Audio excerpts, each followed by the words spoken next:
봄 햇살이 가득 내려앉은 산골 마을에는 초라한 초가집 하나가 있었다. 그 집에는 젊은 총각이 홀로 살며 나날이 땔감과 품팔이로 연명하였다. 이웃들은 들녘에 모내기를 하며 웃음을 나눴지만 총각의 얼굴엔 늘 고단한 그늘이 드리워졌다. 부모 일은 슬픔을 안고 살아가며 따뜻한 밥 한 끼조차 마음껏 먹지 못하는 삶이 이어졌다. 그러나 봄바람은 여전히 고요히 불며 총각의 가슴에 작은 희망의 불씨를 남기고 있었다. 총각은 언제나 이른 새벽 닭이 울기도 전에 눈을 떴다. 좁고 허름한 초가집은 새벽 이슬에 젖은 풀냄새로 가득했고 낡은 이불 사이로 스며드는 찬기운은 매번 그의 몸을 떨게 만들었다. 하지만 그는 한숨을 내쉬며 이부자리를 털고 일어나 나무 지게를 짊어졌다. 산골 마을의 삶은 팍팍했으나 그는 늘 하루하루를 묵묵히 견뎌내야 했다. 부모님이 돌아가신 지는 오래되었으나 총각은 매일같이 부모 묘를 찾아가 풀을 뽑고 돌을 치웠다. 이웃들은 저 총각은 참으로 지극한 효자라네 하며 감탄했으나 정작 총각은 효자로 불리는 것이 부끄럽게 느껴졌다. 그는 마음속으로 늘 이렇게 되뇌곤 했다. 효도라니 정작 살아계실 때 아무것도 해드리지 못했는데 무슨 소용이 있단 말인가. 그의 눈에는 늘 미안함과 그리움이 어려 있었다. 부모님이 살아계셨다면 따뜻한 밥상 하나라도 차려드릴 수 있었을까? 아니면 땔감이라도 더 구해와 겨울밤을 덜 춥게 해드릴 수 있었을까 생각할수록 가슴이 저렸다. 그날도 총각은 묘 앞에 무릎을 꿇고 앉았다. 산빛 아래 도단한 들꽃들이 바람에 흔들리고 새들이 지저귀는 소리가 고요히 번졌다. 총각은 두 손을 모으고 조용히 기도했다. 아버지, 어머니, 이 못난 자식이 아직도 이렇게 살아 있습니다. 비록 가진 것은 없으나 오늘도 정직하게 살려 했습니다. 부디 저를 용서하시고 제가 더는 헤매지 않게 길을 보여주옵소서. 그의 음성은 낮고 떨렸으며 눈가에는 이슬 같은 눈물이 맺혔다. 바람이 불어와 그의 뺨을 스쳤고 그 순간 마치 부모의 손길 같은 따스함이 느껴졌다. 총각은 그 감촉에 잠시 눈을 감았다. 마을 사람들은 총각을 동정하기도 했지만 정작 누구도 그의 삶을 깊이 이해하지는 못했다. 그는 혼자 산길을 오르내리며 뗄 나무를 하고 밭일 품을 팔며 겨우겨우 삶을 이어갔다. 날이 저물면 이웃집 굴뚝에서 피어나는 밥 냄새가 그의 허기를 더욱 깊게 했다. 그럴 때마다 그는 하늘을 올려다보며 마음속으로 되뇌었다. 언젠가 내게도 따뜻한 날이 올까?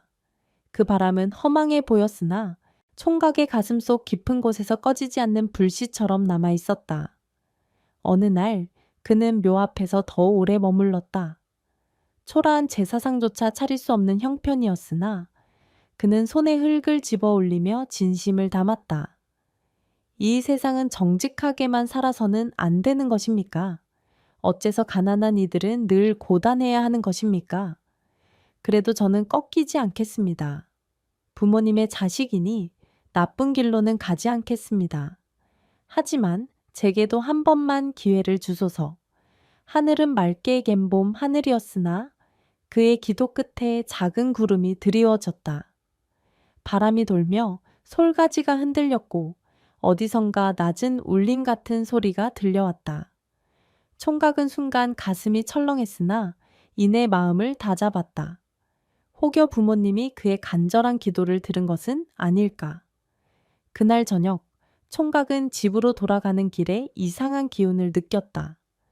산길에서 자꾸만 뒤를 돌아보게 만드는 시선 같은 것이 있었고 바람결에 묘한 속삭임이 들리는 듯했다. 그러나 산길은 언제나처럼 고요했고 그저 풀벌레 소리와 부엉이의 울음소리만이 메아리 쳤다. 그는 떨리는 마음을 안고 초가집 문을 열었다.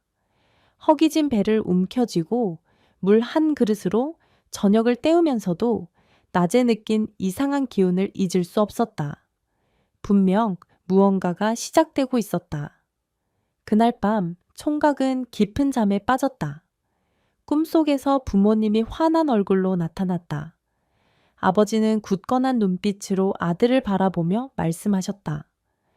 사람의 길은 스스로 걷는 것이지만 기회는 하늘이 내린다. 너의 간절함을 하늘이 들었다. 어머니는 손을 내밀어 그의 머리를 쓰다듬으며 말했다. 너는 언젠가 빛을 보리라. 하지만 욕심에 휘둘리면 그 빛은 곧 어둠이 되리니 늘 마음을 바르게 하여라. 총각은 눈물에 젖은 채 꿈에서 깨어났다. 새벽이 밝아오고 있었고 닭이 울기 직전이었다. 그는 가슴이 벅차올라 한참 동안 자리에 앉아 숨을 고르며 생각에 잠겼다. 하늘이 정말로 내 기도를 들으신 것일까? 그 순간 그의 마음은 두려움과 설렘으로 가득했다. 앞으로 무슨 일이 닥칠지 알 수 없었으나 어쩐지 새로운 길이 열릴 것만 같았다. 그리고 그 길은 그가 오랫동안 기다려온 답일지도 모른다. 총각은 다시 지게를 짊어지고 산길로 나섰다. 하지만 오늘의 발걸음은 어제와 달랐다. 그의 눈빛 속에는 희망이 스치고 있었다. 총각은 새벽 안개가 자욱한 산길을 따라 나무를 하러 갔다. 산새들이 나뭇가지 사이에서 지저귀며 봄의 기운을 알리고 있었고 이슬 맺힌 풀잎은 햇살을 받아 은빛으로 반짝였다. 하지만 총각의 지게는 여전히 무거웠고 손에는 굳은 살이 박여 있었다. 그럼에도 마음 한켠은 전날 밤 꿈의 여운으로 묘하게 가벼워진 듯했다. 부모님의 말씀이 아직도 귓게 맴돌았기 때문이다. 하늘이 내 기도를 들으셨다니 그게 정말 사실일까? 그는 중얼거리며 산길을 오르다가 문득 앞길에 낯선 노인이 서 있는 것을 보았다. 허리가 구부정하게 굽은 노인은 누더기 옷을 걸치고 있었고 손에는 오래된 지팡이를 쥐고 있었다. 얼굴은 깊은 주름으로 가득했지만 눈빛만은 유난히 빛나고 있었다.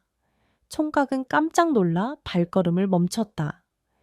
이 산골에서는 거의 모든 사람이 서로를 알았으나 그는 이 노인을 본 적이 없었다. 더구나 이른 새벽 안개 자욱한 길에 홀로 서 있는 모습은 범상치 않았다. 젊은이. 노인이 낮고도 굵은 목소리로 말을 건넸다. 총각은 얼떨결에 대답했다. 예, 어르신. 이른 새벽에 어디로 가시는 길이십니까? 노인은 빙긋 웃으며 그의 지게를 가리켰다. 나무를 하러 가는구나. 참으로 성실한 사내다. 총각은 고개를 숙이며 겸손하게 답했다. 그저 살아내려 애쓸 뿐입니다. 성실하다 하시니 부끄럽습니다. 노인은 잠시 총각을 뚫어지게 바라보더니 한 걸음 앞으로 다가왔다. 그리고 의미심장하게 중얼거렸다. 사람의 길은 스스로 닦는 것이나 때로는 하늘이 길을 열어주기도 하지. 총각은 순간 가슴이 철렁 내려앉았다. 전날 밤 꿈에서 부모가 전한 말과 어쩐지 이어지는 듯 했기 때문이다. 그는 망설이다가 조심스레 물었다. 어르신, 그게 무슨 말씀이십니까? 노인은 지팡이 끝으로 산 너머를 가리켰다. 이 산의 깊은 곳, 아무도 찾지 않는 옛길이 있다. 그곳에는 세상 사람들이 잊어버린 보물이 숨겨져 있지. 그러나 욕심을 내는 자에겐 돌부리 하나도 넘을 수 없는 길이 되고 마음을 곧게 세운 자에겐 문이 열릴 것이다. 총각은 눈을 크게 떴다. 꿈에서 부모가 말한 빛을 보리라는 말과 이 노인의 말이 겹쳐 들렸다. 그는 무릎을 꿇고 물었다. 저 같은 가난뱅이에게도 그 길이 열릴까요? 노인은 그의 눈을 깊이 들여다보았다. 한참 침묵이 흐른 뒤 노인은 마치 시험이라도 하듯 천천히 고개를 끄덕였다. 너의 마음이 바르다면 길은 너를 거부하지 않으리라. 하지만 한 가지 기억하거라. 그 길에서 얻은 것은 모두 백성을 위한 것이어야 한다. 욕심을 부리는 순간 길은 닫히고 너는 다시 제자리로 돌아가게 되리니. 총각은 노인의 말을 귀에 새기며 깊이 고개를 숙였다. 명심하겠습니다. 욕심을 부리지 않겠습니다. 노인은 빙긋 웃더니 손을 들어 어딘가를 가리켰다. 저기 바위 옆 작은 오솔길을 따라가거라. 사람들은 그 길이 막다른 곳이라고 말하겠지만 네가 믿음을 가지면 길은 이어질 것이다. 총각이 고개를 들어 바라보자 안개 속에 정말 작은 길이 보였다. 평소에는 그냥 풀숲으로 가려져 지나쳤던 곳이었다.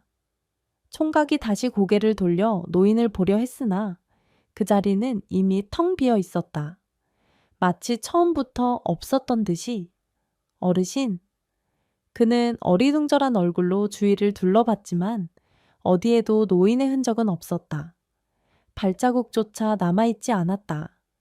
총각은 등골이 서늘해졌으나 동시에 가슴이 두근거렸다. 그날 이후 총각은 그 오솔길이 머릿속에서 떠나지 않았다.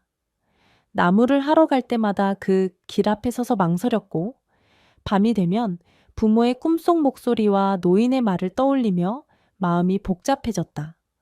며칠 후 마침내 그는 결심했다. 이 길이 나를 어디로 이끌든 두려워하지 않겠다. 부모님께 부끄럽지 않게 살다 간다면 그것으로 족하다. 총각은 새벽녘 아무도 보지 않는 틈을 타 지게를 내려놓고 오솔길로 발을 들였다. 풀잎에 맺힌 이슬이 그의 바짓단을 적셨고 산새들이 놀란 듯 날아올랐다. 길은 처음엔 좁고 험했지만 점점 깊은 숲 속으로 이어졌다.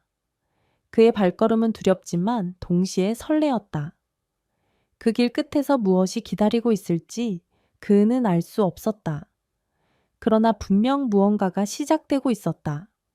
총각은 안개 낀 오솔길을 따라 한 걸음 한 걸음 내디뎠다. 처음엔 단지 잡초무성한 길처럼 보였으나 점점 깊어질수록 공기가 달라졌다.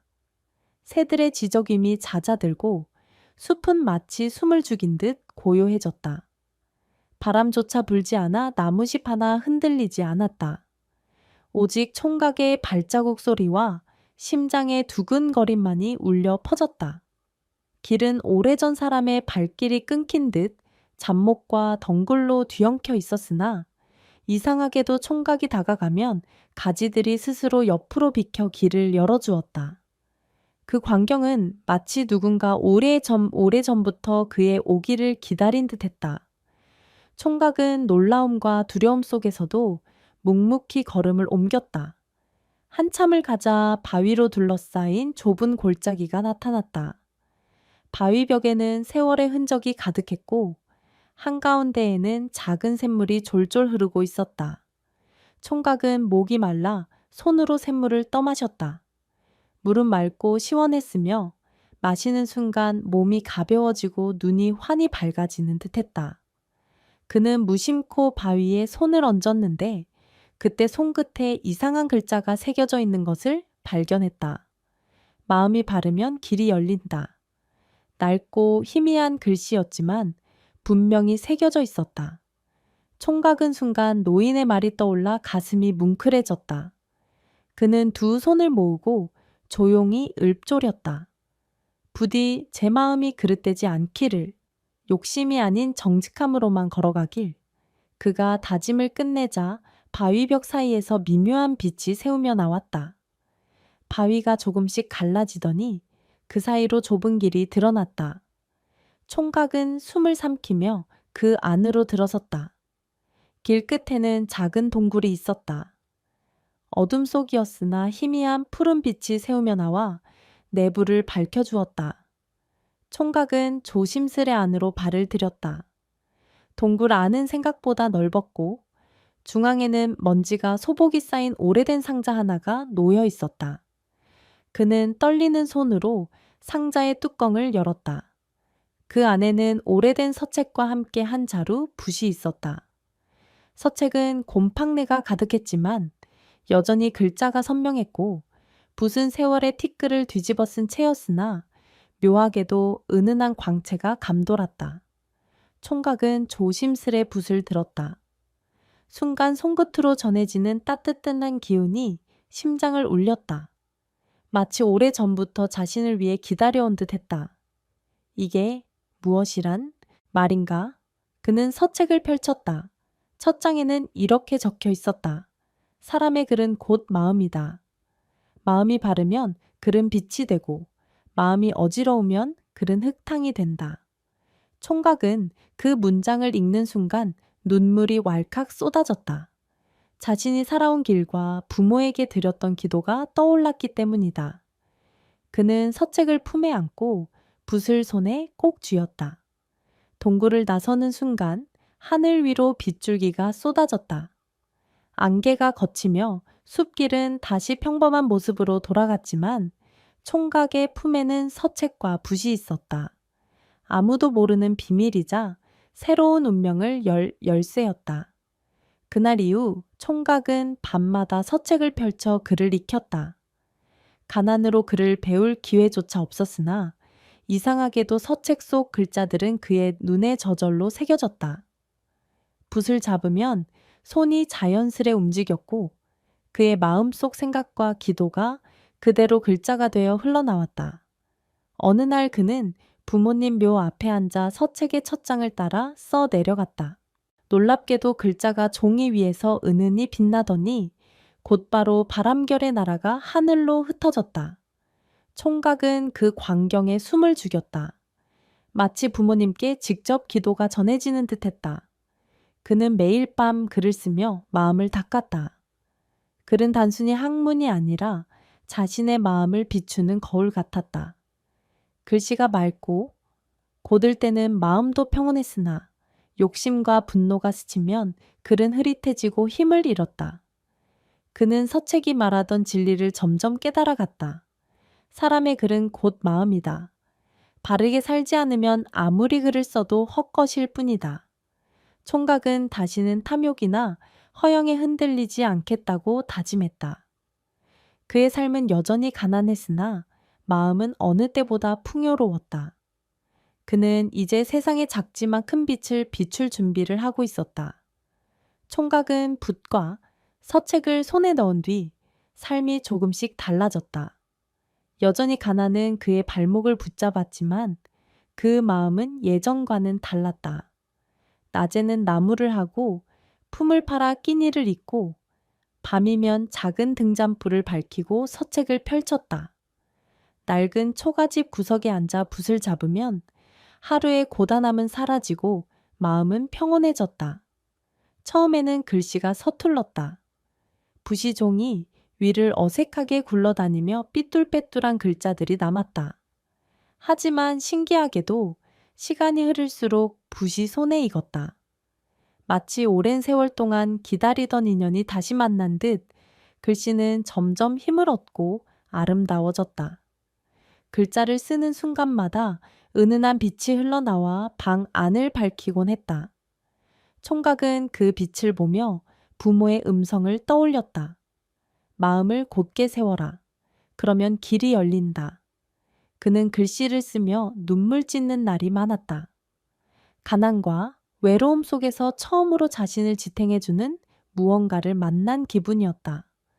서책의 가르침은 단순히 글을 쓰는 법이 아니라 세상을 바라보는 눈을 바꾸어 주었다. 그는 자신도 모르게 마을 사람들에게 더 친절해지고 남의 짐을 대신 들어주며 굶주린 아이들에게 밥을 나누어 주었다. 그의 변화는 이웃들의 눈에도 띄었다. 저 총각이 달라졌네. 예전엔 늘 고개 숙이고만 다니더니 요즘은 얼굴빛이 환해졌어. 밤마다 불빛이 새어나오던데 도대체 무얼 하는 걸까? 사람들은 수군거렸으나 총각은 대꾸하지 않았다. 그는 그저 묵묵히 글을 쓰고 마음을 닦을 뿐이었다. 그러던 어느 날 마을 아이 하나가 그의 집 문틈으로 빛나는 글씨를 보게 되었다. 아이는 깜짝 놀라 소리를 질렀고 그 소문은 삽시간에 온 마을로 퍼졌다. 총각의 집에서 글자가 빛을 낸다네. 그게 사실이요? 그럼 신령한 힘이라도 얻은 게 아니요. 마을, 사람들은 호기심에 들떠 총각의 집으로 몰려왔다. 총각은 당황했으나 숨길 수는 없었다. 그는 조용히 종이를 펼치고 붓을 들어 글을 썼다. 순간 종이 위의 글자들이 은빛으로 빛나며 공중에 흩날렸다. 사람들은 놀라움과 두려움에 눈이 휘둥그레졌다.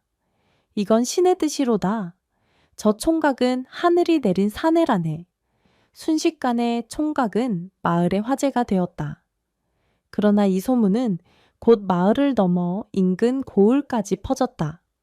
결국 탐욕스러운 고을 관리의 귀에까지 들어가고 말았다. 그 관리는 본디 권세를 이용해 백성들을 착취하던 자였다. 세금은 끝없이 올리면서도 백성의 굶주림에는 눈길조차 주지 않았다. 그는 이 이야기를 듣자 음흉하게 웃었다. 빛나는 글씨라니 그것이 사실이라면 내 출세의 발판으로 삼을 수 있겠구나. 며칠 뒤 관리의 심부름꾼들이 총각의 집을 찾아왔다. 그들은 무례하게 집 안으로 들이닥쳐 총각을 협박했다. 우리 영감님께서 너를 부르신다. 따라오지 않으면 목숨이 위태할 줄 알아라. 총각은 두려웠으나 거부할 수 없었다. 그는 서책과 붓을 품에 감추고 관하로 향했다. 관청에 들어서자 관리가 위험을 과시하며 앉아 있었다. 그는 총각을 위아래로 훑어보며 비웃듯 말했다. 네가 그 신기한 글을 쓰는 자냐? 써보아라. 만일 내 마음에 들면 큰 상을 내리겠다. 하지만 시시하다면 네 목숨은 보장할 수 없을 것이다. 총각은 가슴이 철렁 내려앉았다. 그러나 붓을 손에 쥐는 순간 마음이 가라앉았다. 그는 종이를 펼치고 서책의 가르침을 떠올리며 글을 써 내려갔다. 글자는 마치 하늘의 별빛처럼 빛나며 방 안을 환히 밝혔다. 관리는 처음엔 감탄했으나 곧 욕심이 치밀었다. 좋다. 이제부터 너는 내 것이나 다름없다. 내가 원하는 글을 쓰고 그 빛으로 나를 높이라. 네가 거부하면 너와 네 서책은 산산조각이 날 것이다. 총각은 입술을 깨물었다. 부모의 유언처럼 남은 가르침이 떠올랐다. 욕심에 휘둘리면 길은 닫히고 다시 제자리로 돌아간다. 그는 알았다. 이 길이 단순히 자신의 운명을 바꾸는 길이 아니라 백성을 위한 길임을. 그 순간 총각의 눈빛은 흔들리지 않았다. 총각은 관청 한가운데 앉아 있었다. 탐욕스러운 관리가 그의 글을 보며 미소 짓는 모습은 뱀이 먹이를 노리는 눈빛과도 같았다. 관리의 입계는 교활한 웃음이 번졌다. 이제 내 재주는 내 것이다. 네가 쓰는 글은 곧 나의 권세가 될 것이다. 총각은 붓을 움켜쥐며 속으로 다짐했다. 부디 욕심에 흔들리지 않게 해 주소서. 그러나 관리의 협박은 끊임없었다. 내 이름을 높여 조정해. 올릴 글을 써라. 백성의 고통 같은 것은 적지 마라. 나의 위엄과 공정만을 찬양하라. 그리하면 너도 조금은 편히 살 수 있을 것이다. 총각은 갈등했다. 눈앞의 위협을 피하려면 관리의 명령을 따르는 것이 가장 쉬웠다. 그러나 그렇게 한다면 서책이 가르친 진리를 배신하는 꼴이 될 터였다. 부모님 묘 앞에서 다짐했던 말도 무너져 버릴 것이다. 그는 천천히 붓을 들어 글을 쓰기 시작했다. 관리의 눈빛이 번뜩였다. 그러나 종이 위에 나타난 것은 관리가 기대한 아첨의 문장이 아니었다. 탐욕은 백성을 해치고 거짓은 나라를 망친다. 순간 글자는 눈부시게 빛나며 방 안가득 퍼졌다. 관리는 얼굴이 붉게 달아올라 주먹을 쥐었다. 감히 나를 모욕하다니. 그는 호위병들에게 명령했다. 이놈을 묶어라. 서책과 붓도 빼앗아 태워버려라. 병사들이 총각에게 달려들었다. 총각은 붓을 움켜쥔 채 안간힘을 썼으나 홀몸으로 저항할 수는 없었다. 그는 끌려가며 마음속으로 기도했다. 어머니, 아버지, 제 목숨이 여기서 끝난다 해도 부끄럽지는 않겠습니다. 그러나 붓은 그의 손에서 스스로 빛을 내뿜었다. 눈부신 광채가 번쩍이며 병사들의 손이 얼어붙듯 멈췄다. 병사들은 눈을 가리며 비명을 질렀고 종이 위 글자들이 하늘로 흩날리며 관리의 얼굴 위로 쏟아졌다. 으악! 이게 무슨 짓이냐? 관리는 괴로워하며 몸부림쳤다. 글자들이 그의 눈앞에서 불꽃처럼 번쩍이며 진실을 드러내는 듯 했다. 그 순간 관청 밖에 모여있던 백성들이 그 광경을 목격했다. 저 글은 우리들의 고통을 말하고 있네. 하늘이 드디어 우리의 억울함을 드러내셨다. 백성들의 외침이 관청을 울렸다. 관리의 탐욕과 죄악은 이미 드러날 대로 드러난 셈이었다. 그러나 관리도 쉽게 물러서지 않았다. 그는 이를 갈며 마지막으로 총각에게 소리쳤다. 내 놈 같은 가난뱅이가 어찌 감히 내 권세를 흔드느냐. 너를 없애고서라도 이 힘을 빼앗겠다. 그의 눈빛은 광기 어린 욕망으로 가득했다. 그는 칼을 빼든 병사들에게 다시 명령했다. 저놈을 당장 베어버려라. 총각은 두 눈을 감았다. 그러나 손에 쥔 붓은 다시 한번 빛을 발했다.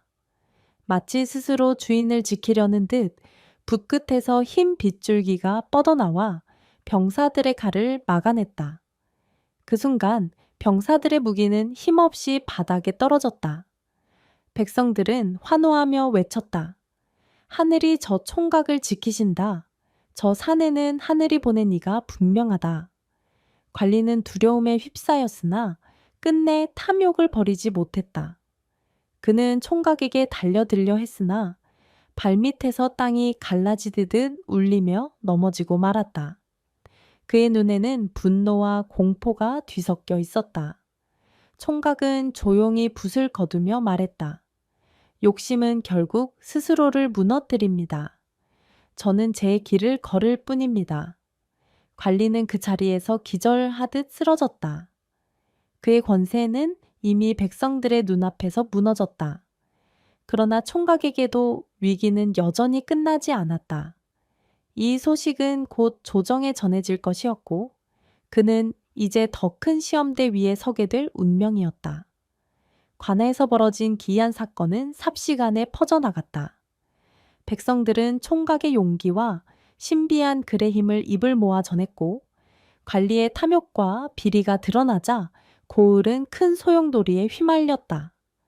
그 소식은 결국 조정의 귀에도 전해졌다. 조정에서는 처음엔 허황된 민간의 소문쯤으로 여겼다. 그러나 고을에 파견된 사신이 직접 그리 빛나는 광경을 보고한 뒤 왕의 귀까지 보고가 올려졌다. 왕은 눈썹을 치켜쓰며 말했다. 하늘이 내린 글이라 과연 사실인지 내 눈으로 확인하고 싶구나. 그 총각을 불러오라. 이리하여 총각은 조정으로 불려가게 되었다. 가난한 상골 총각이 궁궐로 들어서는 길은 실로 기묘한 운명이었다. 그는 낡은 옷차림 그대로였으나 품에는 여전히 서책과 붓을 꼭 안고 있었다. 궁궐의 대전은 장엄했다. 기둥마다 용이 새겨져 있었고 천장은 황금빛으로 빛났다. 대신들과 학자들이 줄지어 서 있는 앞에서 총각은 위축될 수밖에 없었다. 그러나 마음을 다잡았다. 나는 욕심이 아닌 진실을 적을 뿐이다. 왕이 위험 있는 목소리로 물었다. 젊은이, 네가 글을 쓰면 빛이 난다 하더구나. 그것이 참이냐? 총각은 고개를 숙였다. 신은 다만 하늘과 부모의 뜻을 글로 옮길 뿐이옵니다. 빛이 난다 함은 제 덕이 아니라 그리 바른 마음을 따르기 때문이라 생각하옵니다. 왕은 흥미를 느낀 듯 눈을 반짝였다. 좋다. 그러면 이 자리에서 시험해 보겠다. 내게 필요한 것은 세상을 다스릴 바른 글이다. 너의 붓이 진실하다면 지금 이 자리에서 써보아라. 대전하는 숨조차 죽은 듯 고요해졌다. 대신들은 총각을 업신여기는 눈빛을 보냈고 학자들은 긴장한 얼굴로 그를 바라보았다. 총각은 떨리는 손으로 붓을 들었다. 그는 종이를 펼치고 잠시 눈을 감았다. 부모님의 얼굴, 묘 앞에서 흘린 눈물, 노인의 가르침, 서책의 문장들이 떠올랐다. 그리고 마음속으로 깊이 다짐했다. 욕심 없는 글, 오직 백성을 위한 글을 쓰겠다. 부시종이 위를 스치는 순간 글씨는 마치 강물처럼 흘러나왔다. 총각은 멈추지 않고 써내려갔다. 그의 글에는 백성들의 삶, 굶주림과 기쁨, 희망과 절망이 고스란히 담겼다. 권력자의 탐욕이 나라를 어지럽히고 백성의 눈물이 강을 이루고 있음을 적었다. 하지만 동시에 백성을 사랑하는 임금이 있다면 나라가 다시 밝아질 것임도 전했다. 백성은 뿌리요, 임금은 줄기라. 뿌리가 마르면 줄기 또한 시들리라. 임금이 백성을 품으면 백성은 하늘을 받들 듯 따를 것이다. 마지막 글자가 종이 위에 새겨지는 순간 대전하니 환히 빛났다. 글자마다 은은한 광채가 피어나더니 천장의 용문의와 어우러져 황금빛 파도처럼 물결쳤다. 대신들과 학자들은 넋을 잃고 무릎을 꿇었다. 왕 또한 자리에서 일어나 빛나는 그를 바라보았다. 그의 얼굴에는 경의와 감동이 가득했다. 참으로 하늘이 내린 제주로다. 이 글은 단지 글이 아니라 백성의 숨결이구나. 왕은 총각에게 다가와 직접 그의 손을 잡았다. 이제부터 너는 내 곁에 있어 나라의 정사를 함께 논하라. 나는 너를 벼슬길에 올리겠다. 대신들은 술렁였고 어떤 이는 반대의 목소리를 냈다. 전하, 천안 상골의 사내를 벼슬에 올리는 것은 예에 맞지 않습니다. 그러나 왕은 단호히 고개를 저었다. 얘가 나라를 지키는 것이 아니라 진실이 나라를 지킨다. 이 젊은이는 하늘이 내린 사내다. 그의 글은 백성의 마음이요. 그 마음을 거스르는 것이야말로 예를 어기는 일이다. 결국 총각은 정식으로 벼슬에 오르게 되었다. 상골에서 나무를 하던 가난한 총각이 궁궐 한가운데 서서 왕의 곁을 지키는 자리가 된 것이다. 그의 가슴은 벅찼지만 동시에 무거웠다. 이제부터 내 글은 내 것이 아니다. 백성을 위한 것이어야 한다. 그는 속으로 부모님께 다시 한번 기도드렸다. 아버지, 어머니, 저를 지켜봐 주십시오. 욕심이 아닌 올바름으로 나라를 밝히겠습니다.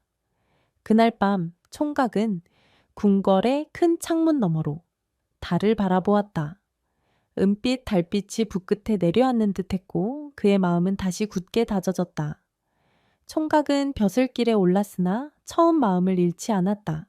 화려한 궁궐 생활 속에서도 그는 늘 검소함을 지켰고 글을 쓸 때마다 백성의 얼굴을 떠올렸다.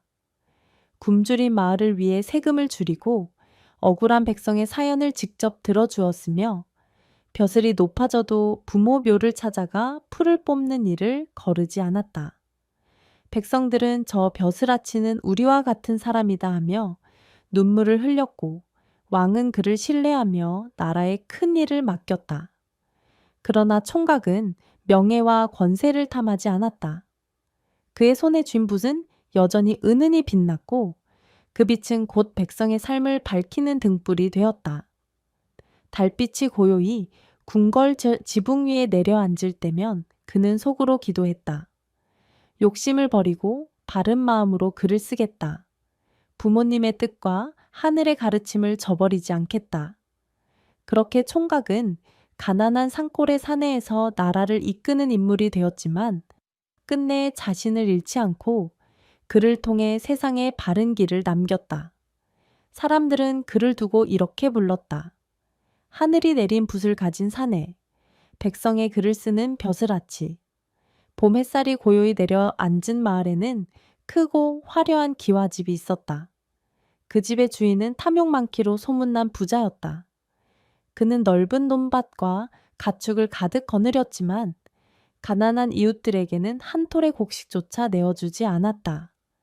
마을 사람들이 굶주림에 허덕이는 와중에도 부자는 창고를 잠그고 재산을 불리기에만 급급했다. 그의 눈빛에는 따뜻한 따뜻함이 사라진 지 오래였다. 마을 사람들 모두가 알았다. 그 부자가 가진 논밭은 원래 그의 것이 아니었다는 것을.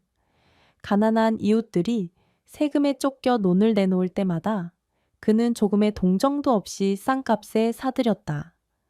어떤 이는 어린 자식의 목숨을 구하려 약을 얻으려다 빚을 지고 끝내 집을 빼앗겼다. 또 어떤 이는 흉년으로 굶주리다가 땅을 넘기고 떠나야 했다. 부자는 그들의 눈물을 비웃으며 말하곤 했다. 세상은 가진 자의 것이지. 못 가진 자는 그저 흙처럼 밟히는 법이야. 이렇듯 부자의 창고에는 곡식이 산더미처럼 쌓였고 가축의 울음소리가 들끓었다. 그러나 마을 아이들은 헐벗은 채 거리를 떠돌았고 노인들은 빈 그릇을 안고 눈물만 흘렸다. 봄 햇살은 따뜻했으나 그 따스함은 부자의 높은 담장 너머로는 닿지 못했다. 부자의 아내와 자식들 또한 그를 닮아갔다. 아내는 금은 보화를 치장하며 스스로를 귀족이라 여겼고 자식들은 마을 또래 아이들을 업신여기며 놀려댔다. 그들의 웃음은 교만했고 이웃들의 눈물은 그저 장난거리였다. 마을의 원망은 날로 깊어졌다. 그러나 부자는 아랑곳하지 않았다. 오히려 원망조차 즐기듯 비웃었다. 저들이 아무리 나를 욕해도 결국 내 창고에 빌러 오지 않겠는가? 실제로 그랬다. 가난한 사람들은 아이들이 굶어 죽지 않게 하기 위해 부자의 집 대문을 두드렸다. 그럴 때마다 그는 무겁게 잠긴 곡식 창고를 천천히 열어 보이며 말하곤 했다. 곡식은 있다. 하지만 그냥 줄 수는 없지. 이 땅에 발붙이려면 값을 치러야 한다. 그 값이란 언제나 혹독했다. 땅 문서를 내놓거나 가축을 맡기거나 심지어는 자식까지 머슴살이로 보내야 했다. 백성들은 울며 겨자 먹기로 조건을 따를 수밖에 없었다. 부자는 그들의 눈물을 즐기듯 곡식을 내주었다. 마을의 노인 하나가 어느 날 참지 못하고 그에게 말했다. 사람이 사람답게 살려면 가진 것을 나누어야 하오. 욕심은 언젠가 화를 부를 것이오. 그러나 부자는 코웃음을 치며 술잔을 기울였다. 노인네, 세상 돌아가는 이치를 아직도 모르는가? 가진 자가 강한 것이고 강한 자가 살아남는 법. 하늘이 내게 재물을 준 것이지 내가 빼앗은 것이 아니네. 그 말에 노인은 더 이상 대꾸하지 못했다. 그러나 부자의 오만한 웃음은 오래도록 마을 사람들의 가슴에 응어리로 남았다. 해가 저물고 밤이 찾아오면 마을 곳곳에서는 한숨 소리와 흐느낌이 들려왔다. 굶주린 아이들이 울음을 터뜨리면 부모들은 그 소리를 막으려 입을 막았다. 하지만 부자의 집에서는 날마다 잔치가 열렸다. 등불이 환히 켜지고 술과 고기가 넘쳐났다. 웃음과 노랫소리가 하늘까지 울려 퍼졌다. 이웃들의 삼관은 너무도 대조적인 풍경이었다. 부자는 그런 밤마다 스스로에게 속삭였다. 나는 더 가져야 해. 아직도 부족하다. 온 마을의 땅이 전부 내 것이 되어야 한다.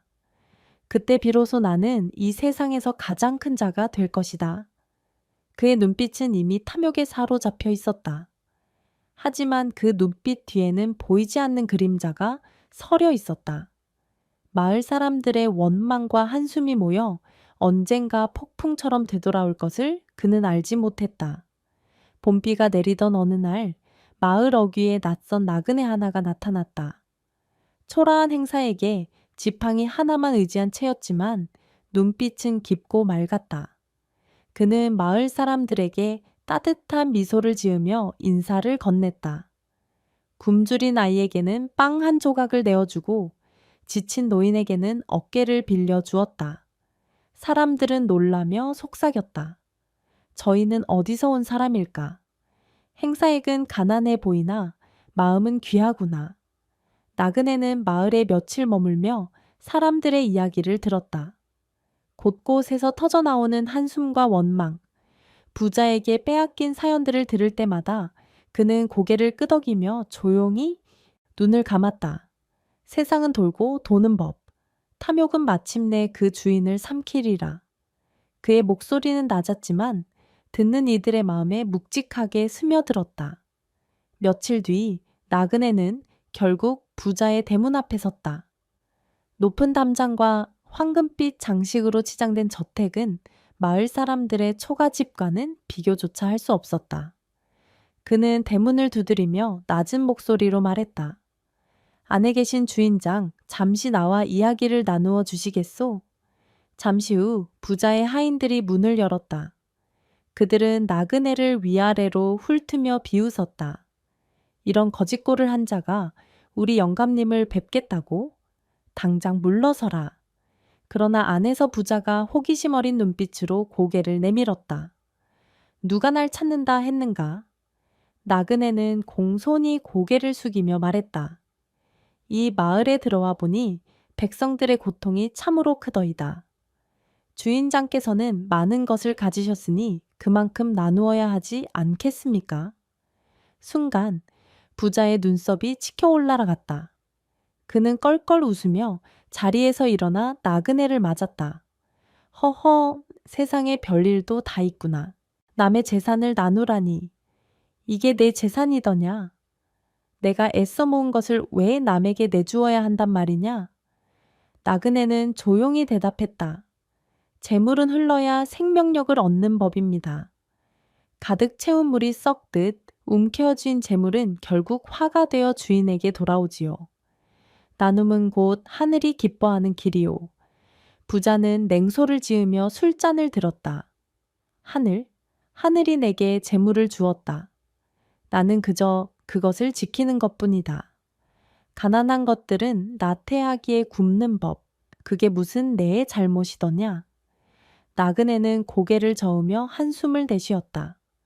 주인장, 마음을 고치지 않으면 언젠가 그 죗값을 치르게 될 것이오. 백성의 눈물이 쌓이고 쌓이면 하늘은 반드시 응답하리라.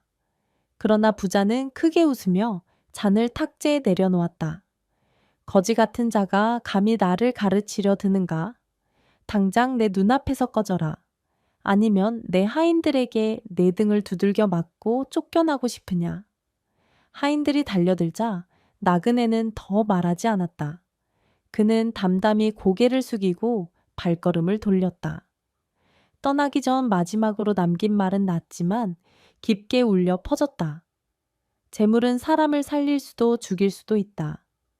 주인장의 마음이 어느 쪽에 서 있는지 하늘은 이미 알고 있도다. 그 말이 끝나자 바람이 불며 저택의 등불이 흔들렸다. 잠시 동안 거자의 얼굴이 창백하게 변했지만 그는 곧 다시 교만한 웃음을 지었다. 허튼 소리, 내 재산은 내 힘이다. 하늘이 감히 나를 어찌하랴. 그러나 그 순간부터 저택 안팎에는 알 수 없는 기운이 감돌기 시작했다. 문득 곡식 창고의 문이 스스로 흔들리고 밤마다 까마귀 떼가 지붕 위를 맴돌았다. 종종 아이들의 울음소리 같은 기묘한 소리가 들려오기도 했다. 하인들은 두려움에 떨며 속삭였다. 혹시 저 나그네가 하늘이 보낸 분이 아니었을까? 그러나 부자는 그런 말들을 모두 억누르며 오히려 더욱 창고를 잠갔다. 웃기는 소리 마라. 재물은 내 목숨과도 같다. 더는 누구에게도 한 톨도 내주지 않으리라. 그의 목소리는 단호했으나 마음 한켠에서는 알 수 없는 두려움이 자라나고 있었다. 나그네가 떠난 뒤에도 부자의 마음은 전혀 흔들리지 않았다. 오히려 그는 그날 밤 더 큰 잔치를 벌였다. 등불을 환히 밝히고 기생들을 불러 노래와 춤을 즐겼다. 술잔이 오가는 자리에서 부자는 우쭐대며 사람들에게 말했다. 오늘 낮에 웬 거지 하나가 감히 내게 나누라더군. 나눔이라니. 세상은 가진 자가 움켜질수록 더 커지는 법. 내가 왜 바보처럼 남에게 내주어야 한단 말인가? 그 자리에 있던 이들도 함께 웃어댔다. 부자의 비위를 거슬러 괜한 화를 입고 싶지 않았기 때문이다. 하지만 그들의 웃음소리 뒤편에서 잔치가 열리는 기와집을 바라보던 마을 사람들의 얼굴은 어두웠다. 아이들은 굶주려 초가집 구석에서 울고 있었고 어머니들은 밤마다 부자의 창고 앞에서 무릎을 꿇고 빌어야 했다. 그러나 부자는 그 모든 원망을 알면서도 아랑곳하지 않았다. 오히려 시간이 갈수록 더 큰 욕심에 사로잡혔다. 그는 마을의 작은 밭까지 차례로 빼앗기 시작했다. 빚을 갚지 못하는 이웃들에게 이자를 불려 덮어씌우고 문서를 받아내어 자신의 창고 속에 차곡차곡 쌓았다. 이제 곧 온 마을의 땅이 내 것이 되리라.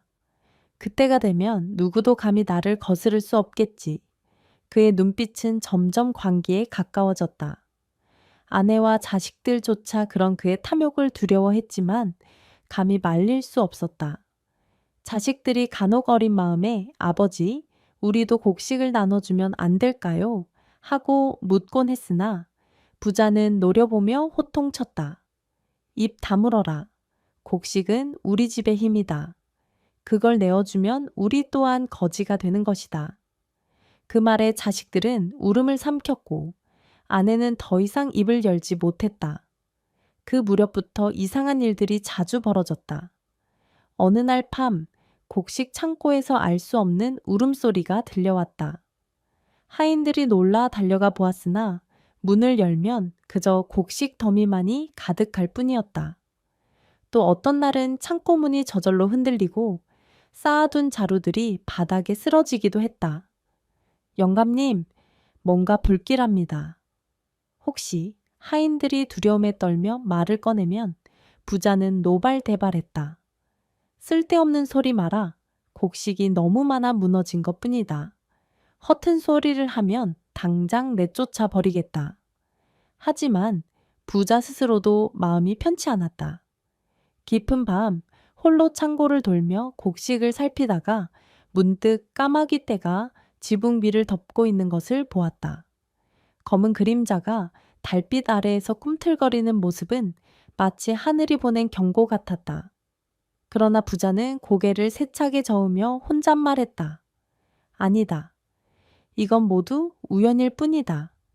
나는 더 가져야 한다. 더 가져야 안전하다. 그는 두려움을 애써 억누르며 다시 문서를 모으고 빚을 독촉하는 데 열을 올렸다. 가난한 이들이 울며 사정을 해도 그는 듣지 않았다. 오히려 더 가혹한 조건을 내걸며 그들을 몰아세웠다. 마을 사람들은 나그네의 말을 떠올리며 수군거렸다. 그 나그네가 틀리지 않았어. 탐욕은 언젠가 화가 된다 했지. 부자의 집이 요즘 심상치 않네. 하늘이 벌을 내리시려는 게 아닐까. 그런 이야기들은 점점 더 퍼져나갔다. 그러나 부자는 전혀 개의치 않았다. 오히려 마을 사람들의 두려움을 즐기듯 일부러 곡식을 보여주며 빈정거렸다. 봐라, 이 곡식 더미를. 너희는 굶주려도 나는 풍족하다. 하늘이 정말 있다면 어째서 내 곡식은 이렇게 늘어만 나는 것이냐? 그 순간 바람이 거세게 불며 등잔불이 꺼졌다. 부자는 잠시 가슴이 철렁했으나 곧 다시 비웃음을 지으며 말했다. 바람은 불뿐이지 내 재산은 건재하다. 그러나 그가 알지 못한 것은 이미 그의 집안에 서서히 금이 가고 있었다는 사실이었다. 하인들은 점점 두려움에 떠나갔고 아내와 자식들의 얼굴에는 불안이 짙게 드리워졌다. 부자의 집은 겉으로는 여전히 부와 권세로 가득했지만 그 안쪽에서는 서서히 무너져가는 소리가 울리고 있었다. 부자의 욕심은 날이 갈수록 커져만 갔다. 그러나 그가 곡식을 움켜쥐면 움켜쥘수록 집안에는 기이한 일들이 끊이지 않았다. 어느 날 밤 창고에 쌓인 곡식 자루가 스스로 터지더니 나달이 마당 가득 쏟아졌다. 하인들이 황급히 치우려 했으나 곡식들은 바람에 날리듯 허공으로 흩어져 사라졌다. 부자는 이를 보고도 고집을 꺾지 않았다. 허튼 수작일 뿐이다. 쓸데없는 두려움은 버려라. 그러나 하인들은 점점 두려움에 떨며 하나둘 떠났다. 남은 이들도 밤마다 들려오는 이상한 소리에 시달렸다. 어떤 이는 아이 울음 같은 소리를 들었다 했고 또 어떤 이는 낯선 그림자가 곡식 더미 사이를 스쳐 지나갔다고 했다. 부자의 아내와 자식들도 불안해졌다. 아내는 밤마다 기도하며 말했다. 여보, 제발 조금이라도 나누어 주는 게 어떻겠소? 아이들이 자꾸 악몽을 꾸잖소. 혹시 하늘이 우리를 벌하시려는 건 아닐까요? 그러나 부자는 호통쳤다. 입 다물어라. 하늘이 있다면 왜 내게 이 많은 재물을 주었겠느냐? 재물은 내 힘이요, 내 목숨이다. 나는 절대 내어주지 않는다. 그 말에 아내와 자식들은 더 이상 목소리를 내지 못했다. 그러나 집안의 공기는 점점 무겁게 가라앉았다. 며칠 뒤 큰 비가 내렸다. 천둥과 번개가 이어지고 마을은 폭풍우에 휩싸였다. 가난한 집들은 서로 도우며 지붕을 고치고 빗물을 막았다. 하지만 부자의 집은 높고 크다 보니 더 많은 피해를 입었다. 담장이 무너지고 창고 지붕이 갈라져 곡식이 빗물에 쓸려 나갔다. 부자는 비통해하며 소리쳤다. 안 돼. 이건 내 재산이다. 어서 막아라. 그러나 하인들은 이미 떠났거나 두려움에 달아나 버렸다. 부자 혼자 비에 젖은 곡식을 붙잡고 허둥댔다. 그 모습은 한없이 초라했다. 그날 밤 그는 홀로 창고 안에 앉아 있었다. 등잔불이 꺼져가는 어둠 속에서 그는 갑자기 낮에 만났던 나그네의 목소리를 떠올렸다. 재물은 흘러야 생명을 얻는다. 움켜쥐면 썩어 화가 된다. 부자의 심장이 덜컥 내려앉았다. 창고 안 곡식에서 썩은 냄새가 풍겨 나오기 시작한 것이다. 햇빛 아래서 반짝이던 나달들이 검게 변해 곰팡이가 피고 구더기가 들끓었다. 이럴 수가, 어째서 이런 일이? 그는 혼잣말을 중얼거리며 손으로 곡식을 움켜쥐었으나 곡식은 손가락 사이에서 부스러져 먼지처럼 흩어졌다. 그때 창고문이 쾅 울리며 열렸다. 바람결에 까마귀 떼가 몰려와 지붕을 뒤덮었다. 까악까악 울음소리가 천둥처럼 퍼졌다. 부자는 귀를 막고 바닥에 주저앉았다. 눈앞에 어른거린 것은 그동안 그가 내쫓았던 사람들의 모습이었다. 빼앗긴 농부, 굶주린 아이, 눈물 흘리던 어머니들, 그들의 형상이 어둠 속에서 하나둘 나타나 부자를 노려보았다. 내 땅을 돌려다오. 내 아이의 곡식을 내놓아라. 네가 빼앗은 눈물이 이 집을 무너뜨릴 것이다. 부자는 비명을 지르며 눈을 감았다. 그러나 소리는 더 크게 울려 퍼졌다. 그는 두려움에 떨며 소리쳤다. 그만하라. 모두 거짓이야. 내 재산은 내 힘이야. 그러나 아무리 외쳐도 환영은 사라지지 않았다. 오히려 더 선명해졌다. 그는 땀에 흠뻑 젖은 채 새벽을 맞이했다. 달기울자 환영은 사라졌지만 그의 눈에는 두려움이 깊이 새겨졌다. 그럼에도 불구하고 부자는 여전히 욕심을 버리지 못했다. 그는 남은 곡식을 더 단단히 지키려 담장을 높이고 자물쇠를 굳게 걸었다. 하지만 마을 사람들의 원망은 이미 하늘에 닿아 있었다. 하늘은 조용히, 그러나 확실히 부자의 죗값을 돌려줄 날을 준비하고 있었다. 부자의 창고는 점점 텅 비어갔다. 곡식이 썩어 사라지고 남은 것은 악취와 벌레뿐이었다. 그러나 부자는 여전히 자물쇠를 더 굳게 걸고 곡식 자루 몇 개를 부둥켜 안고 있었다. 아내와 자식들은 차마 그 곡식을 먹지도 못한 채 기침만 해댔다. 굶주림과 불안 속에서 아이들은 알아누웠고 아내의 얼굴은 헬쑥하게 변해갔다. 여보, 제발 조금이라도 이웃과 나누어 주세요. 아이들이 더는 견디지 못합니다. 아내의 눈물 어린 호소에도 부자는 고개를 세차게 저었다. 안 된다. 이 곡식이 마지막 남은 내 힘이다. 남에게 주면 우리 집안은 끝장이다. 그러나 곡식은 이미 먹을 수 없을 만큼 썩어 있었다. 부자의 아내는 밤마다 몰래 곡식 자루를 뒤졌으나 곰팡이와 벌레뿐이어서 더 깊은 절망에 빠졌다. 그 무렵부터 부자의 몸에도 병이 찾아왔다. 기침이 잦아지고 몸이 점점 마르기 시작했다. 그러나 그는 끝내 침상에 눕지 않고 창고를 지켰다. 밤마다 등불을 켜고 곡식 자루를 어루만지며 중걸거렸다. 이것만 있으면 된다. 아직은 끝이 아니다. 언젠가 다시 곡식을 모아 더 큰 부자가 될 수 있다. 하지만 그의 목소리는 점점 갈라졌고 눈빛은 광기에 젖어갔다. 마을 사람들은 점점 더 그 집을 멀리했다. 낮에도 집 주변은 음산한 기운으로 감돌았고 밤이면 까마귀들이 지붕 위에 몰려들어 울어댔다. 아이들은 겁에 질려 그 집 앞을 지나가지 못했고 어른들도 수군거리며 말했다. 저 집은 이제 망했다. 하늘이 내린 벌이다. 그러던 어느 날 마을에 큰 가뭄이 찾아왔다. 논과 밭이 갈라지고 샘물마저 말라버렸다. 백성들은 목숨을 걸고 산을 오르내리며 물을 길었으나 부자의 집에는 아직도 곡식 자루가 있다는 소문이 돌았다. 굶주린 사람들은 문 앞에 모여들어 간절히 애원했다. 주인장, 우리 아이들이 쓰러져 갑니다. 한 줌의 곡식이라도 나누어 주십시오. 우리 집 노인이 마지막 숨을 몰아쉬고 있습니다. 단지 한 그릇만이라도. 그러나 부자는 굳게 문을 걸어 잠근 채 소리쳤다. 이 곡식은 내 것이다. 내 목숨보다 귀한 것을 어찌 남에게 내주란 말이냐. 썩을지언정 내어주진 않는다. 그의 목소리는 창백한 얼굴과 달리 매서웠다. 그러나 그 순간 창고 안에서 또다시 곡식 자루 하나가 스스로 터졌다. 썩은 곡식이 쏟아져 나오며 매캐한 냄새가 온 마당을 뒤덮었다. 사람들은 놀라 뒷걸음질 쳤고 아이들은 울음을 터뜨렸다. 보라, 하늘이 벌을 내리시는 것이다. 백성들의 외침이 퍼져나갔다.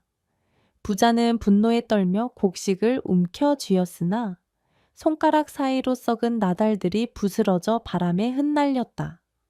그날 밤 부자는 알아누웠다. 뜬 눈으로 밤을 지사우며 기침을 토했고 곡식 자루를 붙든 손은 차갑게 식어갔다. 아내와 자식들이 곁에서 울부짖었으나 그는 여전히 눈을 부릅뜨고 중얼거렸다. 내 곡식, 내 재산, 아무도 빼앗지 못해. 그러나 그의 목소리는 메아리처럼 허공에 사라졌다. 창밖에서는 까마귀 떼가 울부짖었고 그 울음은 마치 하늘의 심판을 알리는 소리 같았다. 부자는 끝내 욕심을 버리지 못한 채 병과 두려움 속에서 몸부림쳤다. 하지만 누구도 그의 곁에 남아있지 않았다. 아내와 자식들마저도 더는 곡식을 지킬 수 없음을 깨닫고 결국 그를 버려두고 마을 사람들에게 도움을 청하러 나가야 했다. 빈 창고와 병든 몸, 그리고 사라져가는 숨결만이 남았다. 부자는 여전히 곡식 자루에 매달리며 속삭였다. 이건 내 것이다. 내 것이다. 그러나 그의 눈빛은 이미 힘을 잃고 있었다. 부자의 집은 이제 거대한 저택이 아니라 곡식 썩은 냄새와 까마귀 울음으로 가득한 음산한 장소가 되어 있었다. 사람들은 더는 그 집 앞을 지나가지 않았고 아이들은 멀리서 그 지붕만 보아도 울음을 터뜨렸다. 그날 밤 하늘은 유난히 검푸르게 물들었다.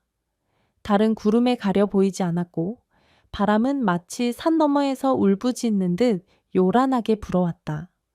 창고 안에 홀로 누운 부자는 고통스러운 숨을 몰아쉬며 여전히 곡식 자루를 움켜쥐고 있었다. 이것만 지키면 된다. 이건 내 것이야. 그러나 곡식 자루는 이미 곰팡이와 벌레로 가득 차 있었다. 그는 알면서도 손을 떼지 못했다. 그 순간 갑자기 천둥이 치며 지붕이 흔들렸다. 마당에 있던 곡식 자루들이 저절로 터져 썩은 나달이 쏟아져 나왔다. 흙탕물 같은 악취가 공기 중에 퍼졌고 집안은 순식간에 혼란에 빠졌다. 아내와 자식들은 비명을 지르며 집 밖으로 달아나려 했다. 그러나 부자는 이를 악물고 소리쳤다. 안 돼. 곡식을 두고 나가지 마라. 이건 우리 집안의 목숨줄이다. 그러나 아이들은 겁에 질려 아버지의 손을 뿌리치고 달아났다. 아내 역시 눈물을 흘리며 고개를 저었다. 여보, 이제 곡식은 끝났어요. 더는 아무 쓸모도 없소. 제발 함께 나갑시다. 부자는 피까지 섞인 기침을 토하며 아내를 노려보았다. 배신자, 너까지 내 곡식을 버리려 하느냐. 그때 집안의 등불이 꺼지며 사방이 어둠에 잠겼다. 어둠 속에서 들려온 것은 수많은 사람들의 울음소리와 원망이었다. 내 땅을 돌려다오, 내 아이의 밥을 내놓아라. 네 욕심이 우리를 죽였다. 그 소리는 점점 커져 벽과 지붕을 울렸다. 부자는 귀를 막고 소리쳤다. 그만하라.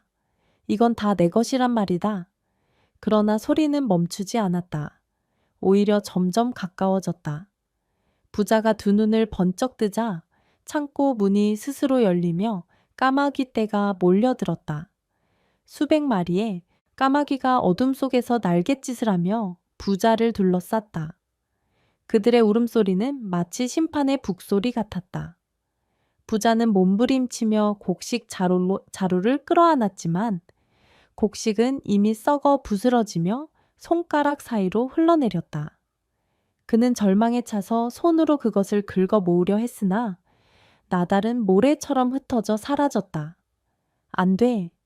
내 곡식, 내 재산, 모두 내 것이어야 해. 그의 외침은 폭풍과 천둥 소리에 묻혔다. 번개가 내리치며 기와집 지붕이 갈라지고 담장이 무너져 내렸다. 마당은 순식간에 진흙탕으로 변했고 썩은 곡식 냄새가 천지를 덮었다. 부자는 무너진 곡식더미 아래에 파묻히듯 쓰러졌다. 마지막 순간에도 그는 곡식을 붙잡고 있었다. 그러나 손에 남은 것은 악취나는 먼지와 허공뿐이었다. 마을 사람들은 멀리서 번쩍이는 불빛과 무너지는 소리를 보고 두려움에 떨었다. 저건 하늘이 내린 벌이다. 드디어 그 죗값을 치르게 되었구나. 비바람은 새벽이 오기 전까지 그 집을 집어삼켰다. 아침이 밝았을 때 사람들 앞에 남은 것은 무너진 담장과 썩은 곡식 자루뿐이었다. 부자는 온데간데 없었고 그의 저택은 더 이상 부의 상징이 아니었다. 오직 교만과 탐욕의 끝이 어떻게 되는지를 보여주는 잔해로만 남아있었다. 새벽 햇살이 마을을 비췄을 때 사람들은 부자의 저택이 폐허로 변한 것을 보았다. 탐욕으로 가득하던 창고는 텅 비었고 곡식 자루는 썩은 먼지로 흩어져 있었다. 부자의 모습은 어디에서도 찾을 수 없었고 까마귀 울음만이 여전히 집터 위를 맴돌았다. 마을 사람들은 두려움 속에 서로를 바라보았다. 누군가는 나직이 말했다. 탐욕은 결국 스스로를 삼키는구나. 하늘은 끝내 외면하지 않으셨다. 그날 이후 마을은 조금씩 달라졌다. 사람들은 작은 곡식이라도 함께 나누었고 서로의 집을 지켜주었다. 부자의 몰락은 두려움으로 남았지만 동시에 큰 교훈이 되었다. 봄바람이 다시 불어오자 마을 아이들의 웃음소리가 골목을 채웠다. 사람들은 비로소 깨달았다. 사람의 힘은 재물이 아니라 함께 사는 마음에 있다. 봄바람이 산골짜기를 스쳐가는 마을에 작은 초가집이 있었다. 그 집에는 병든 부모와 어린 딸이 살고 있었다. 딸은 날마다 들에서 나무를 하고 약초를 캐어 부모를 돌봤지만 가난 탓에 약을 제대로 구하지 못했다. 부모는 기침을 거듭하며 기력이 점점 쇠해갔고 딸의 얼굴은 근심으로 가득했다. 그러나 그녀의 눈빛만은 부모를 향한 사랑으로 빛나고 있었다. 효녀의 나이는 이제 막 16을 넘겼다. 또래 아이들이 마을 장터에서 웃음소리로 하루를 보내고 있을 때 그녀는 혼자서 산을 오르고 들을 헤매며 약초를 찾았다. 손에는 늘 굳은 살이 박여 있었고 발에는 흙과 상처가 가득했으나 마음속엔 오직 하나의 소망뿐이었다. 부모의 병이 나아 다시 함께 밭을 갈고 함께 웃는 날이 오는 것. 그러나 부모의 병세는 나날이 깊어졌다. 아버지는 누워서 기침을 쉴 새 없이 토했고 어머니는 앓는 남편 곁에서 힘없이 누워 있었다. 마실 물조차 기력이 없어 들이켜지 못하는 날이 많았다. 효녀는 그 모습을 볼 때마다 가슴이 무너져 내렸다. 아버지, 어머니, 제발 조금만 더 버텨주세요. 제가 무슨 수를 써서라도 약을 구해 오겠습니다. 그녀는 장터에 나가 곡식 자루 한 줌이라도 팔아 약값을 마련하려 했으나 가진 것이 없으니 팔 것도 없었다. 이웃들도 가난에 도울 힘이 없었다. 어린 딸은 허기진 배를 움켜쥐고 산길을 오르내리며 풀뿌리와 약초를 캐왔으나 그것으로는 부모의 병을 고칠 수 없었다. 밤이 되면 그녀는 부모의 기침 소리를 들으며 이불 속에서 눈물을 삼켰다. 창밖으로 흘러드는 달빛은 유난히 밝았다. 그녀는 기도를 올렸다. 달님, 달님, 제발 제 부모님을 살려주세요. 제가 가진 건 몸 하나뿐이지만 부모님을 위해서라면 제 목숨도 바치겠습니다. 그러나 기도에 응답은 없었다. 다음 날 아침에도 부모의 병세는 나아지지 않았다. 오히려 더 기력이 떨어져 이제는 일어나 앉는 것조차 힘들어 보였다.